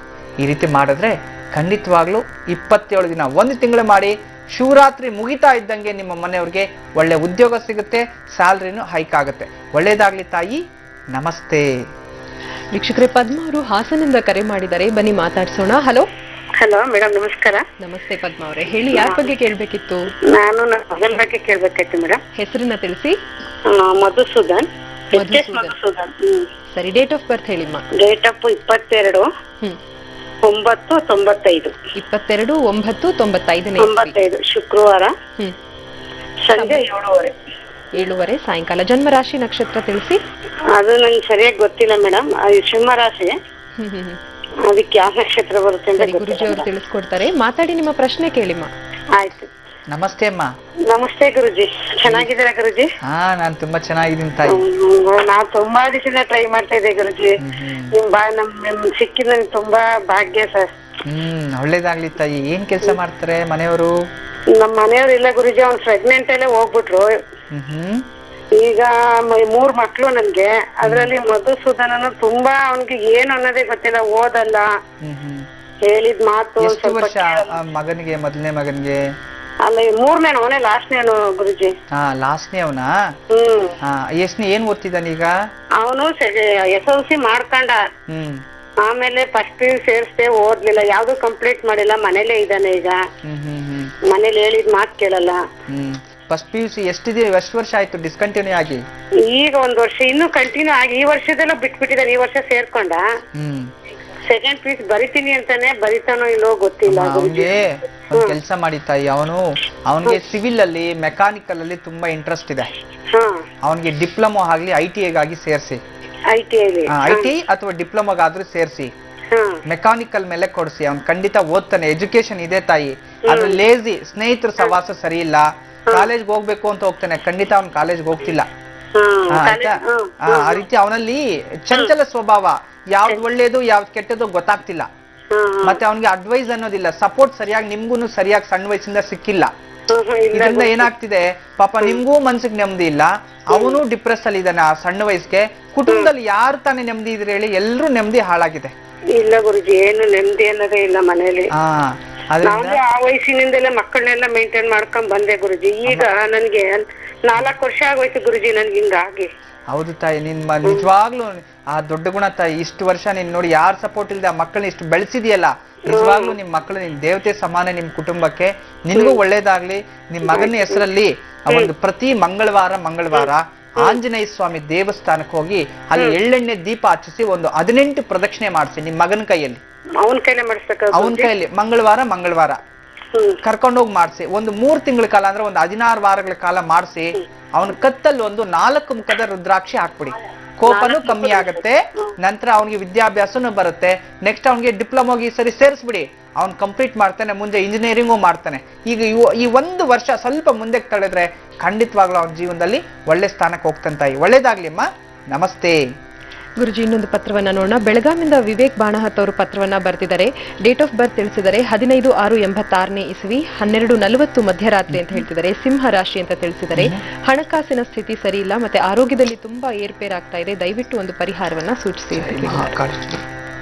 3ನೇ ಸ್ಥಾನ ತೋರಿಸ್ತಿರ್ತಕ್ಕಂಥದ್ದು ಜನ್ಮ ಜಾತಕದಲ್ಲಿ ನೋಡಿ, ದ್ವಿತೀಯ ತೃತೀಯ ಈ ರೀತಿ ತೋರಿಸಿದಾಗ ಲಗ್ನಾಧಿಪತಿ 2ನೇ ಮನೆಯಲ್ಲಿ ಮತ್ತು ದ್ವಿತೀಯಾಧಿಪತಿ ತೃತೀಯಲ್ಲಿ ಕೂತಿರ್ತಕ್ಕಂಥದ್ದು ಸ್ವಲ್ಪ ವ್ಯತ್ಯಾಸಗಳು ನಡೀತಾ ಇರ್ತದೆ ನಿಮ್ಮ ಜಾತಕದಲ್ಲಿ. ಅಂದ್ರೆ ಆರ್ಥಿಕ ಸ್ಥಿತಿಯಲ್ಲೂ ಸರಿ ಇಲ್ಲ, ಆರೋಗ್ಯ ಸ್ಥಿತಿನೂ ಸರಿ ಇಲ್ಲ. ಇಲ್ಲಿ ಮನೆ ದೈವರ ಶಾಪ ಅಂತ ತೋರಿಸ್ತಿದೆ. ನಿಮ್ಗೆ ಅನುಕೂಲ ಆದ್ರೆ ಪ್ರತಿ ಹುಣ್ಣಿಮೆ ದಿನ ನಿಮ್ಮ ಮನೆ ದೇವಸ್ಥಾನಕ್ಕೆ ಹೋಗಿ ಅಲ್ಲೊಂದು ತುಪ್ಪದ ದೀಪ ಹಚ್ಚಿ ಪೂರ್ಣ ತೆಂಗಿನಕಾಯಿ ನಿಮ್ಮ ಮನೆಗೆ ತೆಂಗಿನಕಾಯಿ ಒಂದು ಇಳೆ ತಗೊಂಡೋಗಿ ಆ ದೇವಸ್ಥಾನದಲ್ಲಿ ಕೊಡ್ತಾ ಬರಬೇಕು. ಸುಮಾರು 5 ತಿಂಗಳ ಕಾಲ ಈ ರೀತಿ ಮಾಡಬೇಕು. ಮತ್ತೆ ಪ್ರತಿ ಅಮಾವಾಸ್ಯೆಯ ಹಿಂದಿನ ದಿನ, ನಾಳೆ ಅಮಾವಾಸ್ಯೆ ಅಂದ್ರೆ ಇವತ್ತು, ಶಿವನ ದೇವಸ್ಥಾನಕ್ಕೆ ಹೋಗಿ ಒಂದು ರುದ್ರಾಭಿಷೇಕ ಮಾಡಿಸಿ, ಒಂದು 3 ತಿಂಗಳ ಕಾಲ ಮಾಡಿಸಿ. ನಿಮ್ಮ ಜೀವನದಲ್ಲಿ ಆರೋಗ್ಯದಲ್ಲಿ ಪ್ರಗತಿ, ಮನೆಗೆ ಐಶ್ವರ್ಯ ಎಲ್ಲವೂ ಲಭಿಸುತ್ತೆ. ಒಳ್ಳೇದಾಗ್ಲಿ. ನಮಸ್ತೆ. ಗುರುಜಿ, ನೇರ ಪ್ರಸಾರ ಕಾರ್ಯಕ್ರಮದಲ್ಲಿ ಅನೇಕ ಉಪಯುಕ್ತಕರವಾದಂತಹ ಮಾಹಿತಿಯನ್ನ ಒದಗಿಸ್ಕೊಟ್ರಿ. ಎಲ್ಲಾ ಮಾಹಿತಿಗಾಗಿ ಧನ್ಯವಾದಗಳು ತಮಗೆ. ಸರ್ವೇ ಜನ ಸುಖಿನೋ ಭವಂತೋ, ಸಮಸ್ತ ಸನ್ಮಂಗಳಾನಿ ಭವಂತೋ. ಬ್ರಹ್ಮೋಸ್ಮಿ. ವೀಕ್ಷಕರೇ, ಹೋಗಿ ಬರೋ ಸಮಯ ಆಗಿದೆ. ಎಂದಿನಂತೆ ನಿಮ್ಮೆಲ್ಲರ ಭೇಟಿ ನಾಳೆ ಬೆಳಗ್ಗೆ ಸರಿಯಾಗಿ 8 ಗಂಟೆಗೆ.